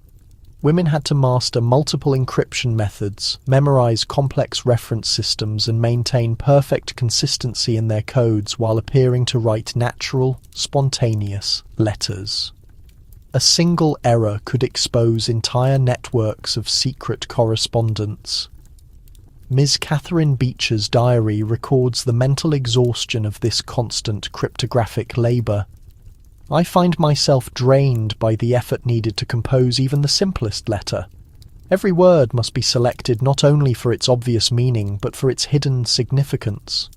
I must recall which references Susan comprehends, which phrases Maria recognizes, and which subjects might alert father to our actual communication. It resembles performing 3 separate conversations at once. The financial impact of this letter surveillance was considerable. Families hired servants specifically to monitor postal activity, track correspondence patterns, and report suspicious communication. Some wealthy families employed professional letter analysts, educated people who specialized in detecting coded messages in seemingly innocent correspondence. The most suspicious families installed complex mail interception systems. They arranged with postal workers to secretly duplicate letters before delivery, hired handwriting specialists to detect emotional undertones in correspondence, and even employed former military intelligence officers to examine their daughter's mail for signs of improper relationships. Mrs. Hamilton Fish, wife of President Grant's Secretary of State, employed what she termed a correspondence security system that included 3 different people analysing her daughter's mail. The family papers preserved in the Library of Congress include monthly reports on the daughter's postal activities that read like intelligence summaries. Yet the most devastating aspect of this surveillance was how it shattered trust within families. Mothers were compelled to spy on daughters, sisters watched each other's correspondence, and even intimate friends couldn't trust that their letters would remain private. The very relationships that should have offered emotional support became sources of suspicion and betrayal. Ms. Louisa May Alcott's private journals reveal her torment about this family surveillance. I can no longer write openly, even to my own sister, knowing that father examines every letter before it leaves this house. My most personal thoughts, my deepest emotions must be concealed behind layers of cautious language. I feel as though I am slowly vanishing, becoming nothing more than the appropriate words that others expect to read. The international dimensions of letter surveillance created additional complications for travelling families and international relationships. Letters crossing borders faced government censorship as well as family monitoring. Women corresponding with friends or relatives in other countries had to navigate not only family expectations, but also political sensitivities. Some women developed international coding networks that could operate across different languages and cultures. These systems required incredible linguistic skill and cultural knowledge. Women would spend years mastering foreign languages not for travel or education, but specifically to create additional layers of coded communication that would be more difficult for authorities to detect. The technological limitations of Victorian communication actually helped women maintain some privacy. Since telegrams were costly and necessarily short, families couldn't monitor them as thoroughly as letters. Some women developed telegram coding systems for urgent communication, using apparently innocent messages about family health or household matters to convey critical information. Ms. Helen Hunt Jackson, the renowned author, perfected what she called emergency telegraphy, a system for transmitting coded information through commercial telegrams. Her coded telegram, "Grandmother's roses blooming early this year, stop. Expect plentiful harvest, stop," was actually a message to her friend about the success of a women's suffrage petition campaign. Yet perhaps the most extraordinary aspect of Victorian letter surveillance was how it backfired. By forcing women to become skilled cryptographers, the surveillance system actually enhanced their intellectual abilities. Women who learned to write in code developed advanced skills in language manipulation, logical thinking and strategic planning that served them well in other areas of life. The women who mastered these communication systems often became leaders in later social reform movements.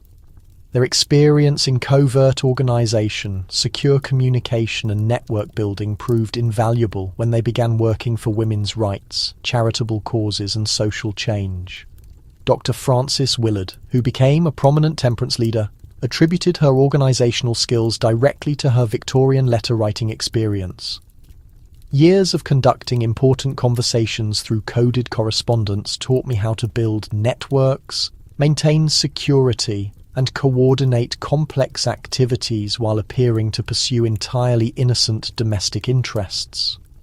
As we continue exploring the intricate web of restrictions that shaped Victorian women's daily existence, remember that behind every properly censored letter was often a brilliant mind finding ways to preserve human connection and personal agency despite overwhelming surveillance. Yet if the surveillance of personal correspondence seems oppressive, prepare yourself for the physical restrictions that literally shaped women's bodies. Because the Victorian obsession with proper posture and movement created medical consequences so severe that many women's skeletons were permanently deformed by the demands of appearing ladylike, standing perfectly still was slowly killing Margaret Thornfield, one breath at a time. At 19, she had already mastered the Victorian lady's posture requirements.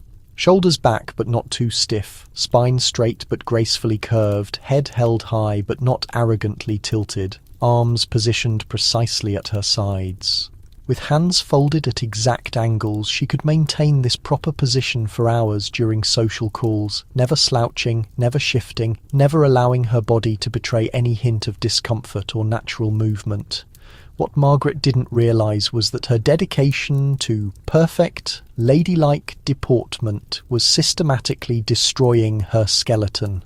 The rigid corset that created her fashionable 18-inch waist was crushing her lower ribs, displacing her internal organs and restricting her breathing to such shallow gasps that her brain was perpetually oxygen deprived.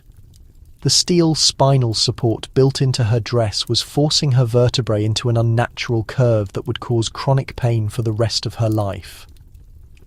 By age 25, Margaret would be unable to take a deep breath.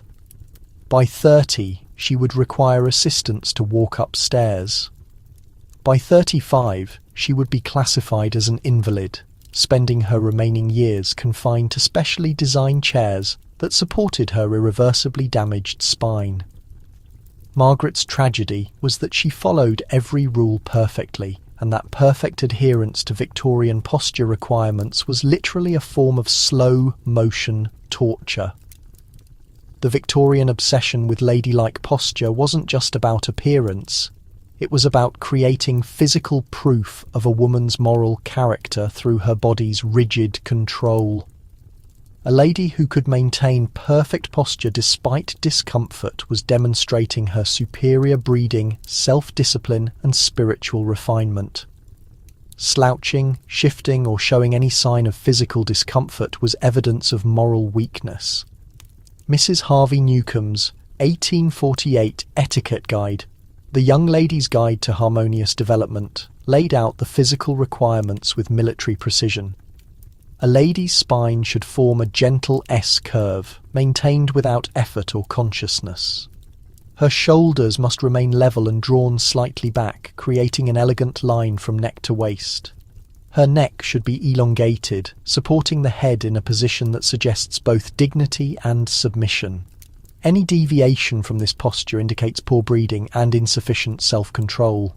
Yet here's what makes this truly horrifying. Victorian doctors not only supported these destructive posture requirements, they prescribed even more extreme measures for women who couldn't achieve the ideal naturally. They developed elaborate systems of braces, supports, and corrective devices that forced women's bodies into positions that created permanent skeletal damage. Dr. Louis Sayre, a prominent New York orthopedic surgeon, invented what he called posture correction machinery. Elaborate contraptions made of steel and leather that forced women's spines into what he considered proper curves. His 1877 medical journal articles describe these devices with disturbing enthusiasm. The female spine, being naturally weaker than the male, requires mechanical assistance to achieve the moral and aesthetic standards appropriate to refined womanhood. Dr. Sayre's patients included hundreds of women from prominent families who willingly submitted to having their bodies encased in his mechanical contraptions for months at a time. His detailed case studies, preserved in medical archives, document the devastating effects of his treatments: fractured ribs, compressed organs, severe breathing difficulties, and permanent spinal deformities. One of his patients, identified only as Ms. CW in his notes, was strapped into his posture correction device for 8 months to treat what he diagnosed as moral slouching. By the end of her treatment, she had lost 30 pounds, developed chronic bronchitis from restricted breathing, and suffered what we now recognise as severe depression from prolonged physical torture. Dr. Sayre recorded her outcome as a complete success because she could finally maintain the required posture without conscious effort. The corset industry built enormous profits on the systematic destruction of women's bodies. The average Victorian lady owned between 8 and 15 corsets, each designed for different activities and levels of restriction. Morning corsets allowed slightly more movement for household activities. Afternoon corsets provided moderate restriction for social calls. Evening corsets created the most dramatic silhouettes for formal events, often reducing waist measurements by 6 to 8 inches. Mrs. Roxy Ann Kaplan, one of London's most successful corset manufacturers, kept detailed records of her clients' measurements that revealed a progressive body deformation caused by long-term corset wear. Her files show women whose natural waist measurements decreased by 10 to 12 inches over periods of 5 to 10 years, indicating permanent skeletal changes. Yet the most shocking evidence comes from Victorian medical autopsies.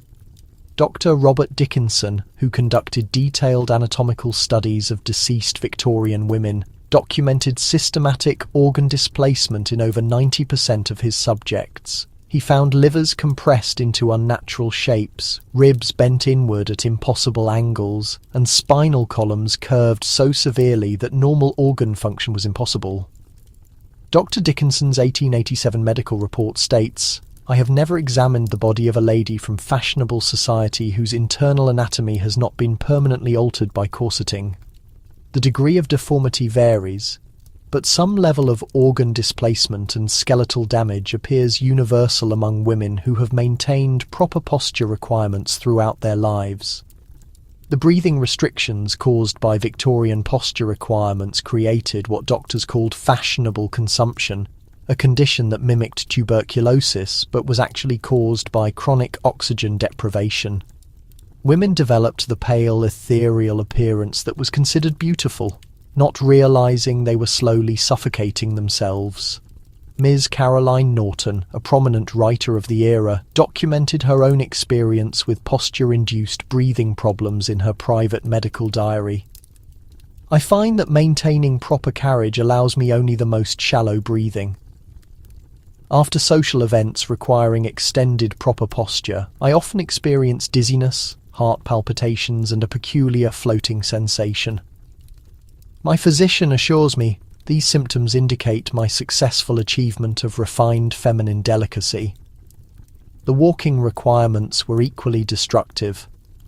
Ladies were expected to move with what etiquette manuals called gliding grace, a walking style that eliminated any sign of natural stride, hip movement, or normal gait.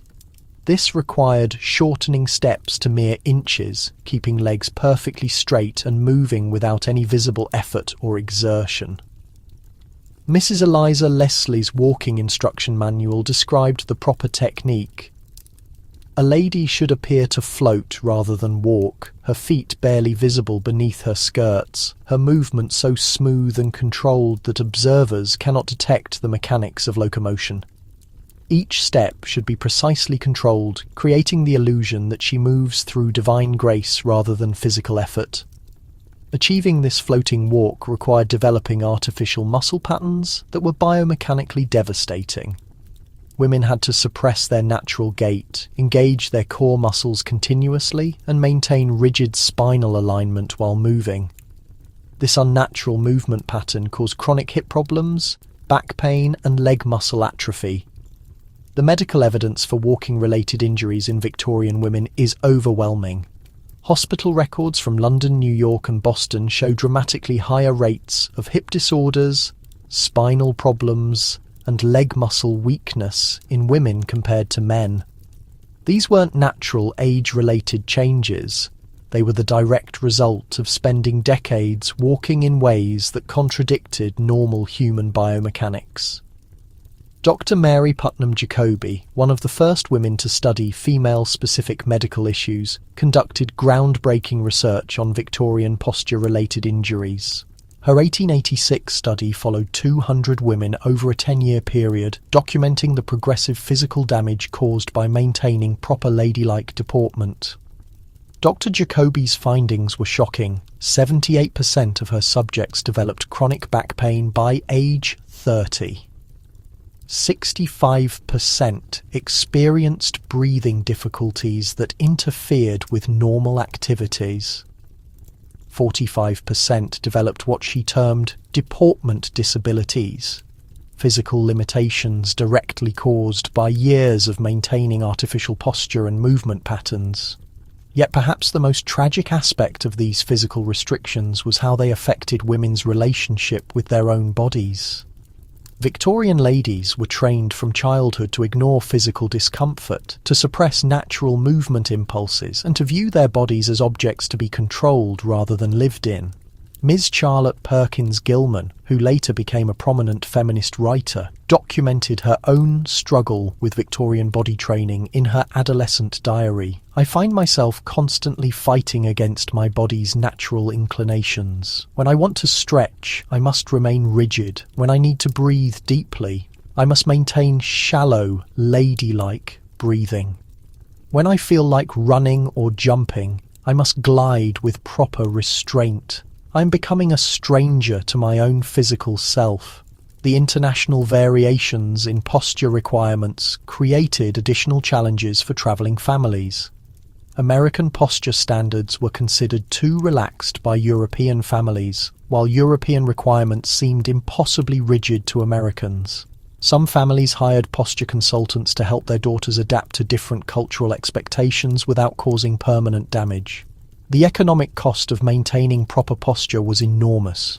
Beyond the obvious expenses of corsets and specialized clothing, families paid for posture instruction, corrective devices, medical treatments for posture-related problems, and specialized furniture designed to support artificially positioned bodies. Some entrepreneurs built entire businesses around Victorian posture requirements, offering posture boarding schools where young ladies lived for months learning proper deportment, posture correction services that promised to fix existing problems, and even posture insurance policies that compensated families for medical expenses related to deportment training. Still within this system of physical oppression, some women found ways to resist.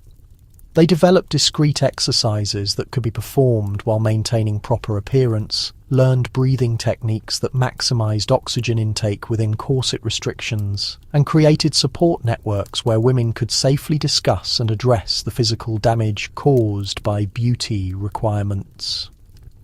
The legacy of Victorian posture requirements extended far beyond the era itself. Many women who lived through this period never recovered normal body function, spending their later years dealing with chronic pain and disability caused by decades of artificial physical restraint. As we near the end of our exploration of Victorian women's restrictive world, remember that behind every gracefully gliding lady was a human being whose natural movement and physical health had been sacrificed to create an artificial ideal of feminine perfection. Yet not all Victorian women accepted these restrictions passively. Some fought back with courage and creativity that would change history forever. Because when oppression becomes unbearable, resistance becomes inevitable, and the women who broke free from these suffocating rules paved the way for everything we take for granted about freedom today. The morning Elizabeth Cady Stanton cut off her hair, burned her corset, and walked out of her house wearing bloomers, she didn't just break Victorian fashion rules, she declared war on the entire system that had kept women imprisoned in silken submission for generations. The year was 1848, and Elizabeth's radical act of rebellion would inspire a revolution that changed the world forever. Yet Elizabeth wasn't the only one fighting back. Across America and Europe, women were finding increasingly creative and courageous ways to resist the suffocating restrictions we've been exploring together. Some rebelled quietly, others dramatically, but all of them were part of a growing movement that refused to accept that being born female meant accepting a lifetime of artificial limitations. What's absolutely remarkable about these rebel women is how they turned the very restrictions meant to control them into weapons of resistance. They used their ladylike skills, those elaborate communication systems, strategic social abilities, and careful observation techniques we've discussed to organize one of the most effective resistance movements in human history. Meet Dr. Elizabeth Blackwell, who in 1849 became the first woman to earn a medical degree in the United States. Yet here's what makes her story truly incredible. She didn't just break the barrier to medical school, she completely destroyed the Victorian myth of female intellectual inferiority while appearing to conform to every rule of proper feminine behaviour. Elizabeth understood that direct confrontation would fail, so she developed what historians call strategic compliance. She wore the most fashionable dresses, maintained perfect posture, spoke in the gentle tones expected of ladies, and never directly challenged male authority. Yet behind this facade of proper femininity, she was systematically proving that women could master the most complex scientific and medical knowledge. Her private letters reveal the psychological toll of this double life. I must be twice as knowledgeable as any male student, yet appear half as ambitious. I must excel in every examination while seeming surprised by my own success. I must revolutionize medicine while convincing everyone that I am simply a lady with an unusual hobby. Dr. Blackwell's strategy worked so well that many of her male colleagues actually supported her, believing they were helping a charming lady pursue a harmless interest rather than enabling a revolution. By the time they realized what had happened, she had opened the first medical college for women and trained hundreds of female physicians, yet some women chose more dramatic forms of rebellion. Frances Wright, a Scottish-born reformer, shocked American society in the 1820s by becoming the first woman to speak publicly to mixed audiences about political issues. Yet Frances didn't just break speaking rules, she completely rejected the entire Victorian ideal of feminine behaviour. She wore men's clothing when it suited her purposes, travelled alone across dangerous territory, lived openly with men without marriage, and expressed radical opinions about everything from slavery to women's rights. Society branded her the Great Red Harlot of Infidelity. Yet Frances embraced the scandal, using it to attract attention to her causes. France's public speaking events became legendary spectacles. Thousands of people would attend, some to hear her radical ideas, others hoping to witness a woman destroy herself through improper behaviour. Yet Frances was brilliant at using society's expectations against itself. She would begin each speech in perfectly ladylike fashion, then gradually build to revolutionary conclusions that left audiences stunned. One witness described her technique. Ms. Wright began so sweetly, discussing the importance of education in such gentle tones that even the most conservative gentleman nodded approval. Yet, by her conclusion, she had logically led us to the inevitable conclusion that women deserved equal political rights, and we found ourselves applauding ideas we would have rejected if presented differently. The most ingenious rebels were those who worked within the system while secretly undermining it. Take Lucretia Mott, who used her position as a Quaker minister's wife to organise what became the women's rights movement. Lucretia understood that Victorian society respected religious women, so she framed feminist activities as Christian duties. She organised the 1848 Seneca Falls Convention, the first women's rights convention in the United States, by presenting it as a religious gathering to discuss women's moral responsibilities. The 300 attendees thought they were coming to a traditional ladies' religious meeting. Instead, they found themselves part of the birth of organised feminism in America. Lucretia's organisational genius lay in using Victorian communication networks, those calling card systems, correspondence networks, and social visiting customs we've explored, to build a nationwide movement. She transformed ladies' tea parties into strategy sessions, turned charity work into political organizing, and used the very social restrictions meant to control women as cover for revolutionary planning. Some women rebelled through their professional achievements, proving that female delicacy was a myth. Harriet Martineau became one of the most influential economists and social theorists of her era, writing complex analyses of political and economic systems that male scholars couldn't match. Yet Harriet was clever about presentation.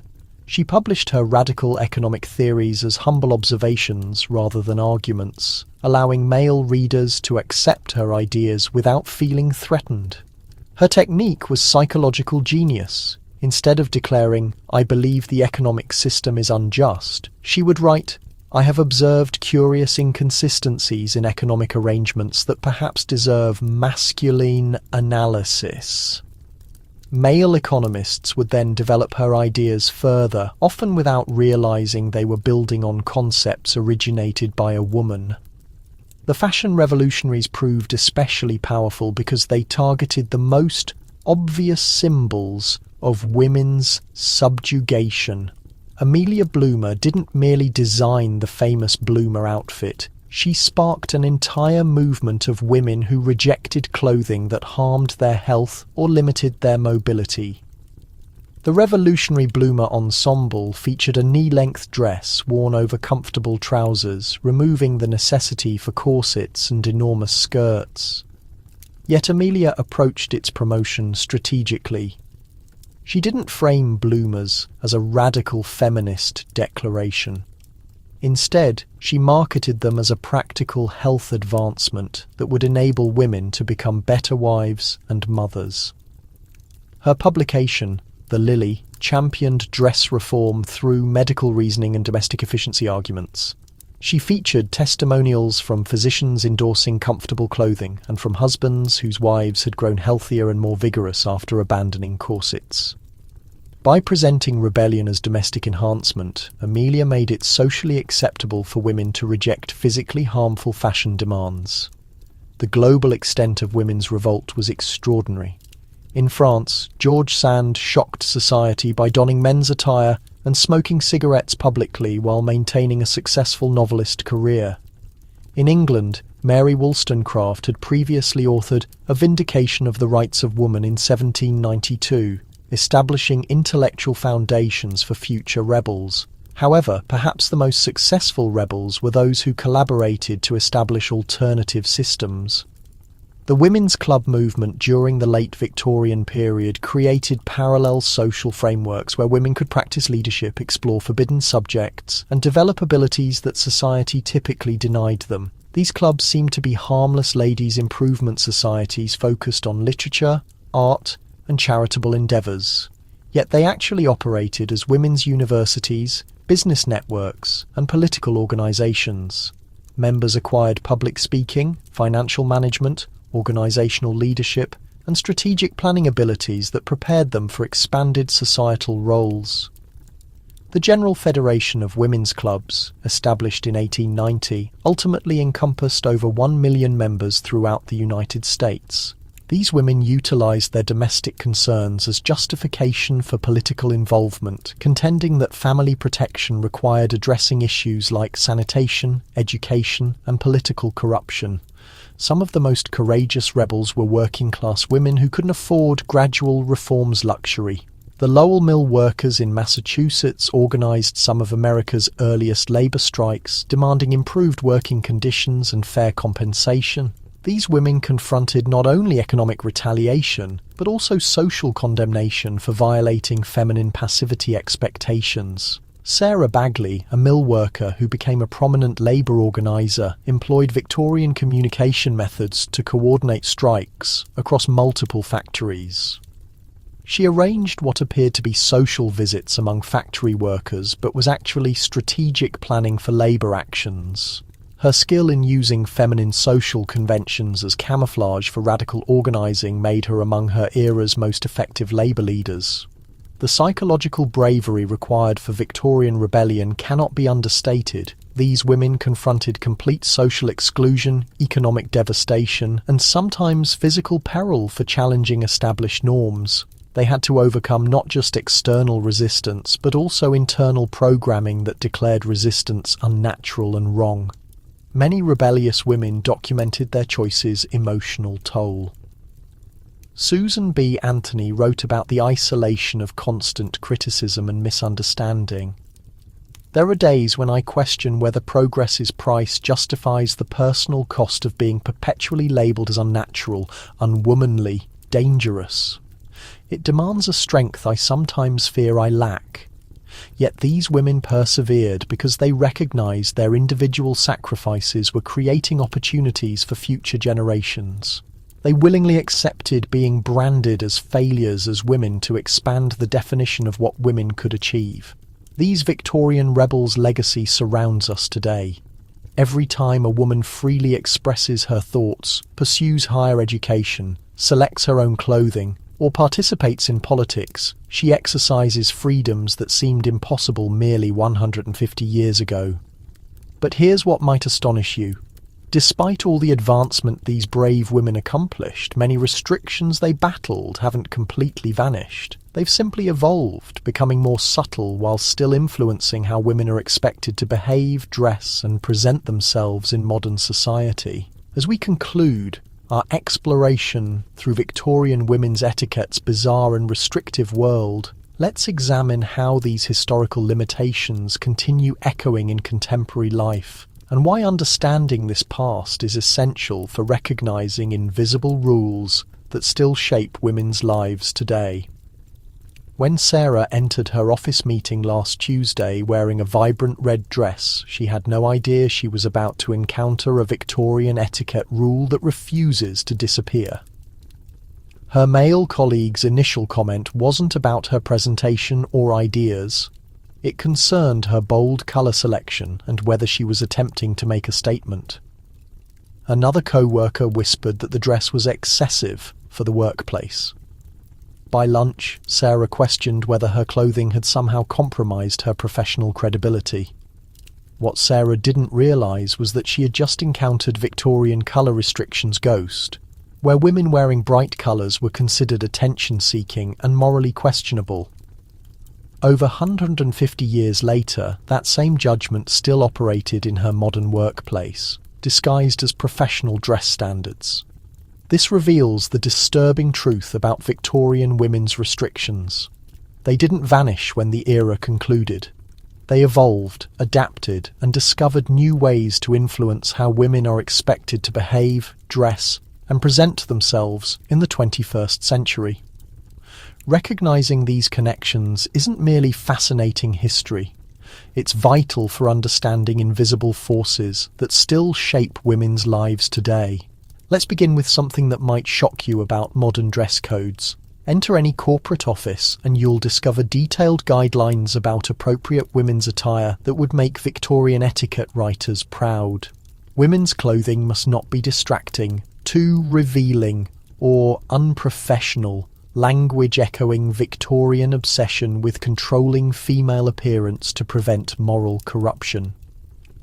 Dr. Jennifer Baumgartner, a researcher who studied workplace dress codes across 5,500 American companies, discovered that 89% had specific restrictions for women's clothing that didn't apply to men. These included rules about skirt length, neckline depth, sleeve coverage, colour intensity, and even makeup application. A 2019 study revealed that women's dress code violations were reported 3 times more frequently than men's, and women faced more severe consequences for appearance-related infractions. One particularly revealing example comes from a 2020 case where a female investment banker was passed over for promotion, partly because her supervisor noted that her colourful wardrobe choices suggested a lack of career seriousness. The colours in question? The same jewel tones that Victorian society considered inappropriate for respectable ladies: emerald green, sapphire blue, and burgundy red. But clothing restrictions are merely the beginning. Victorian obsession with controlling women's voices has evolved into modern expectations about how women should speak in professional and social settings. Women are still expected to use softer tones, avoid seeming too aggressive, and moderate their opinions to avoid appearing difficult or confrontational. Linguistic researcher Dr. Carmen Fort analysed thousands of hours of workplace recordings and found that women who spoke with the same directness and authority as their male colleagues were consistently rated as less likeable and harder to work with. Her research revealed that successful women had unconsciously learned to use linguistic strategies remarkably similar to those Victorian ladies used to express opinions without appearing too forward. Modern women often preface strong statements with softening language like, "I might be wrong, but," or "this is just my opinion, but." These phrases serve exactly the same function as Victorian ladies' careful conversational strategies. They allow women to express ideas while appearing appropriately humble and non-threatening. Victorian restrictions on women showing expertise have a direct descendant in what researchers call imposter syndrome, the feeling that you don't deserve your achievements and will be exposed as a fraud.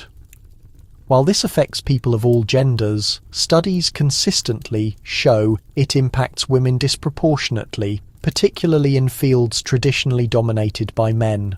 Dr. Pauline Rose Clance, who first identified imposter syndrome, found that 70% of people experience it at some point, but women were twice as likely to experience it chronically and severely.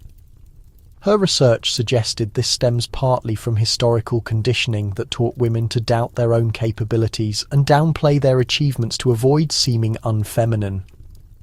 Victorian ankle obsession has evolved into modern society's fixation on women's bodies and the constant policing of female appearance. The same energy once devoted to hiding ankles now focuses on controlling women's weight, aging, and physical presentation. The corset industry has been replaced by shapewear, diet culture, and cosmetic procedures promising to help women achieve artificially perfect appearances. The global shapewear market, worth over $3 billion annually, essentially sells modern corsets with prettier marketing. Women still compress their bodies into uncomfortable garments to achieve socially acceptable silhouettes. The difference is that now we call it confidence wear instead of moral necessity, but the underlying message remains identical. Women's natural bodies need correction to be acceptable. Social media has created what researchers call digital chaperones, the constant awareness that every interaction is potentially being watched and judged by an invisible audience. This mirrors the Victorian chaperone system, where women lived under perpetual surveillance that shaped their behaviour even when they were technically alone. Dr. Sherry Turkle's research on social media's psychological effects found that young women in particular develop what she calls performance anxiety around their online presence. They curate their posts, photos, and comments with the same careful attention to propriety that Victorian ladies applied to their public appearances. The fear of saying or posting something that could damage their reputation creates a form of self-censorship remarkably similar to Victorian conversation restrictions. The calling card system has been reborn as professional networking, where women are still judged by their associations and must carefully manage their social connections to maintain professional credibility. LinkedIn profiles function like modern calling cards, displaying carefully curated information about one's social and professional networks. But perhaps Victorian restrictions' most direct descendant is the persistent expectation that women should be primarily focused on relationships and family, even when pursuing demanding careers. The second shift phenomenon, where working women are expected to maintain primary responsibility for household management and childcare, directly echoes Victorian assumptions about women's natural domestic obligations. The 2020 US Census revealed that women still perform 2.6 times more unpaid household labour than men, even when both partners work full-time. This isn't just personal choice. it reflects deeply embedded cultural expectations that trace directly back to Victorian ideals about women's primary roles and responsibilities. Modern dating culture has preserved many Victorian courtship restrictions in new forms. Women are still often expected to be less sexually forward, to wait for men to initiate relationships, and to moderate their ambitions to avoid intimidating potential partners. Dating advice for women frequently echoes Victorian warnings about appearing too eager or too independent. A 2021 study by Dr. Jessica Carbino, who analysed millions of dating app interactions, found that women who displayed high professional achievement in their profiles received 23% fewer matches than those who emphasised more traditionally feminine interests. The data suggested that many people still unconsciously associate female ambition with unattractiveness, a direct echo of Victorian fears about women stepping outside their prescribed roles. The physical restrictions haven't disappeared either, they've just become medicalised. Women are still encouraged to modify their natural body functions and appearances to meet social expectations. The birth control industry, cosmetic surgery market, and anti-aging industry all profit from the idea that women's natural bodies need correction and control. High heels, which cause documented foot, back, and posture problems, remain expected professional attire for women in many industries.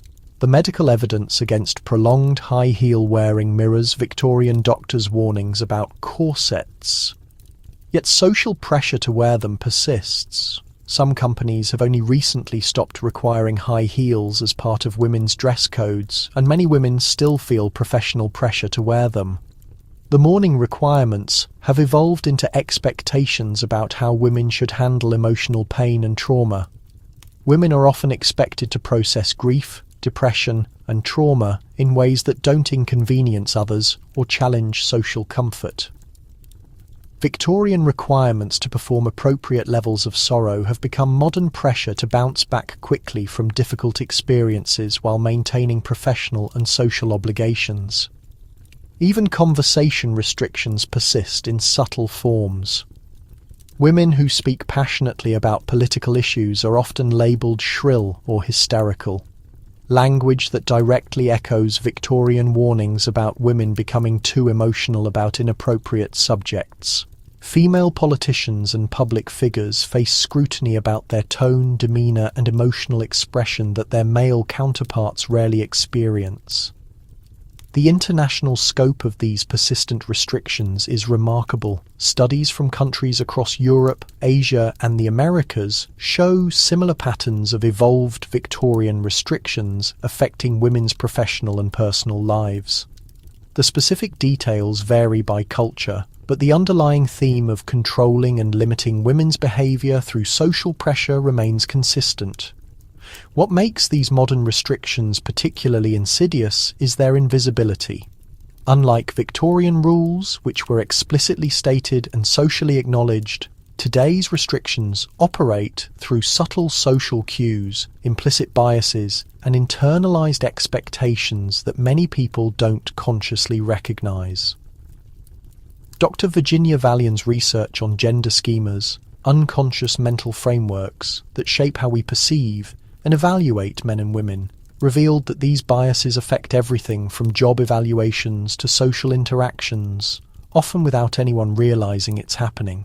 People who consciously support gender equality can still unconsciously apply different standards to women's behaviour, appearance, and capabilities. But here's what gives me hope. Understanding these connections empowers us to recognise and challenge them.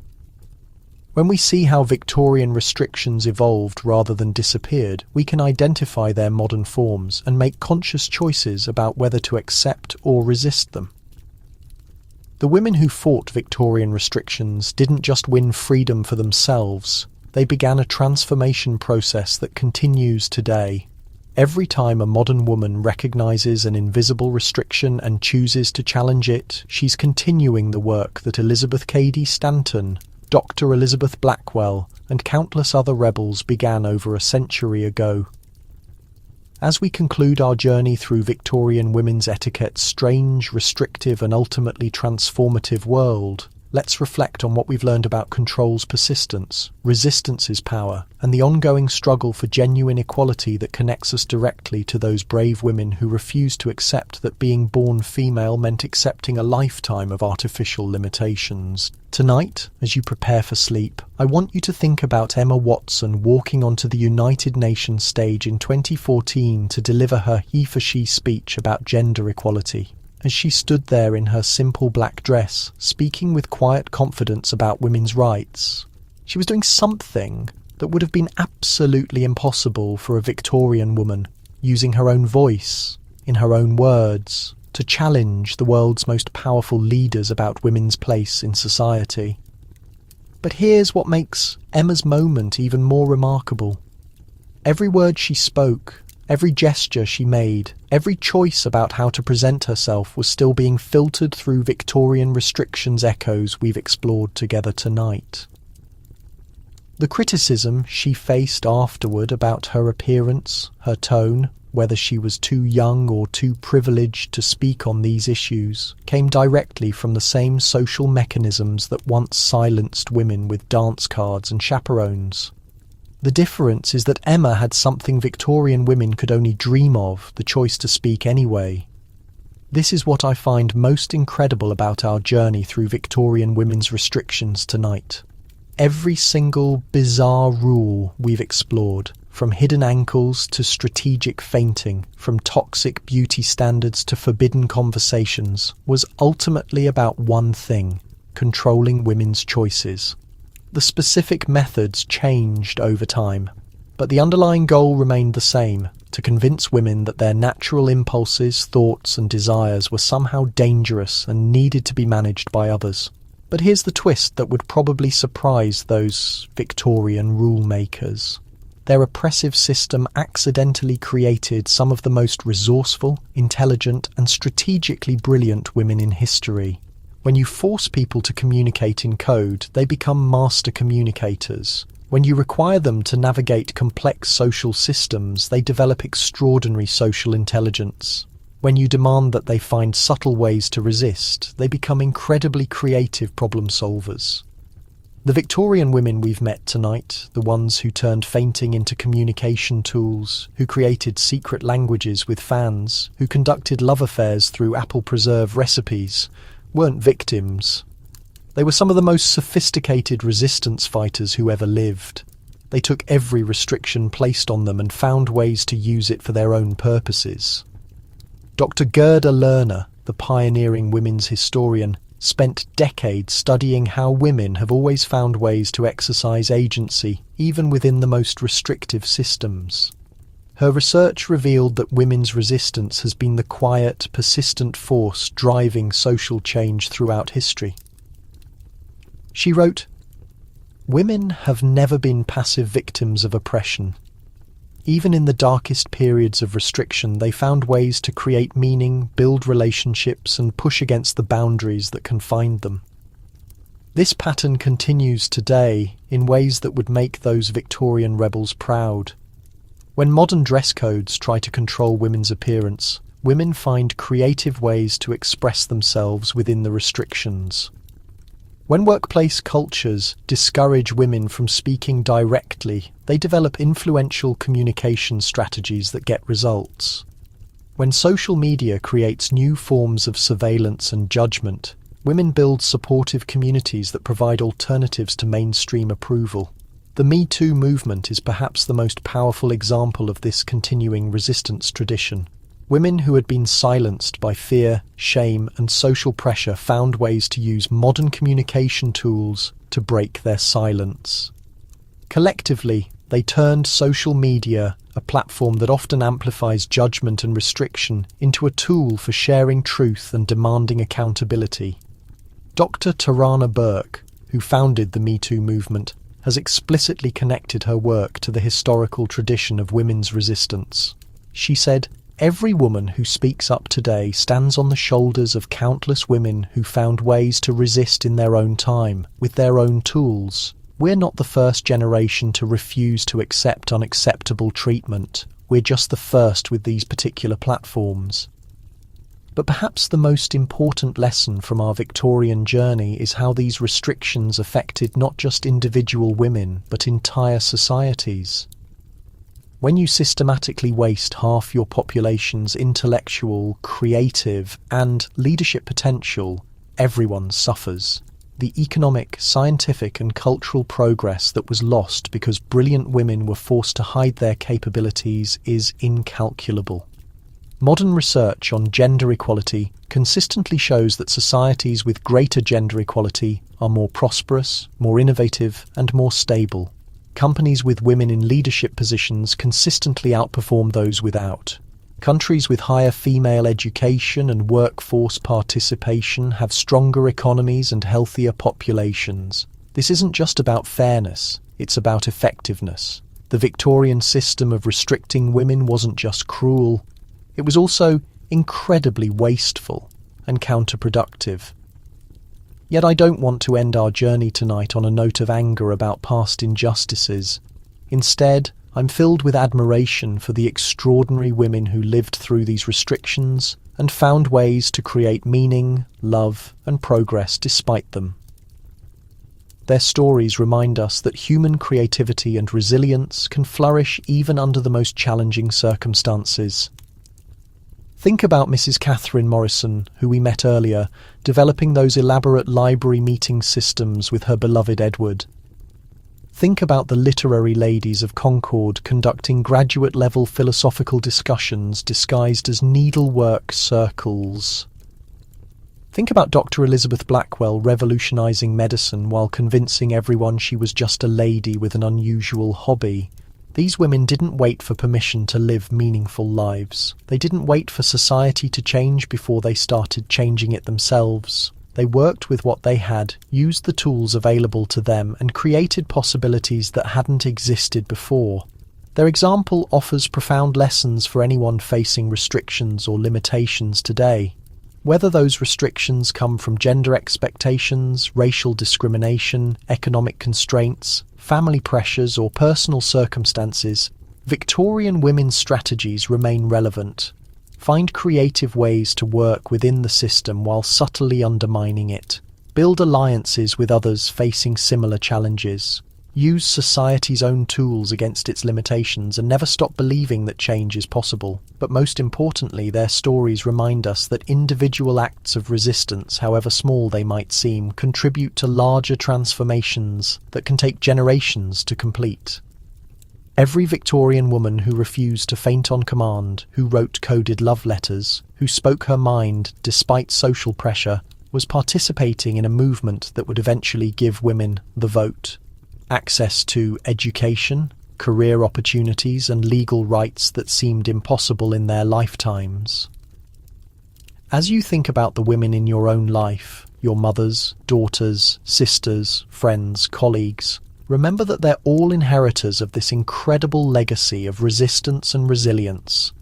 Every freedom they enjoy, every opportunity they pursue, every choice they make about their own lives exists because countless women before them refused to accept that this is just how things are.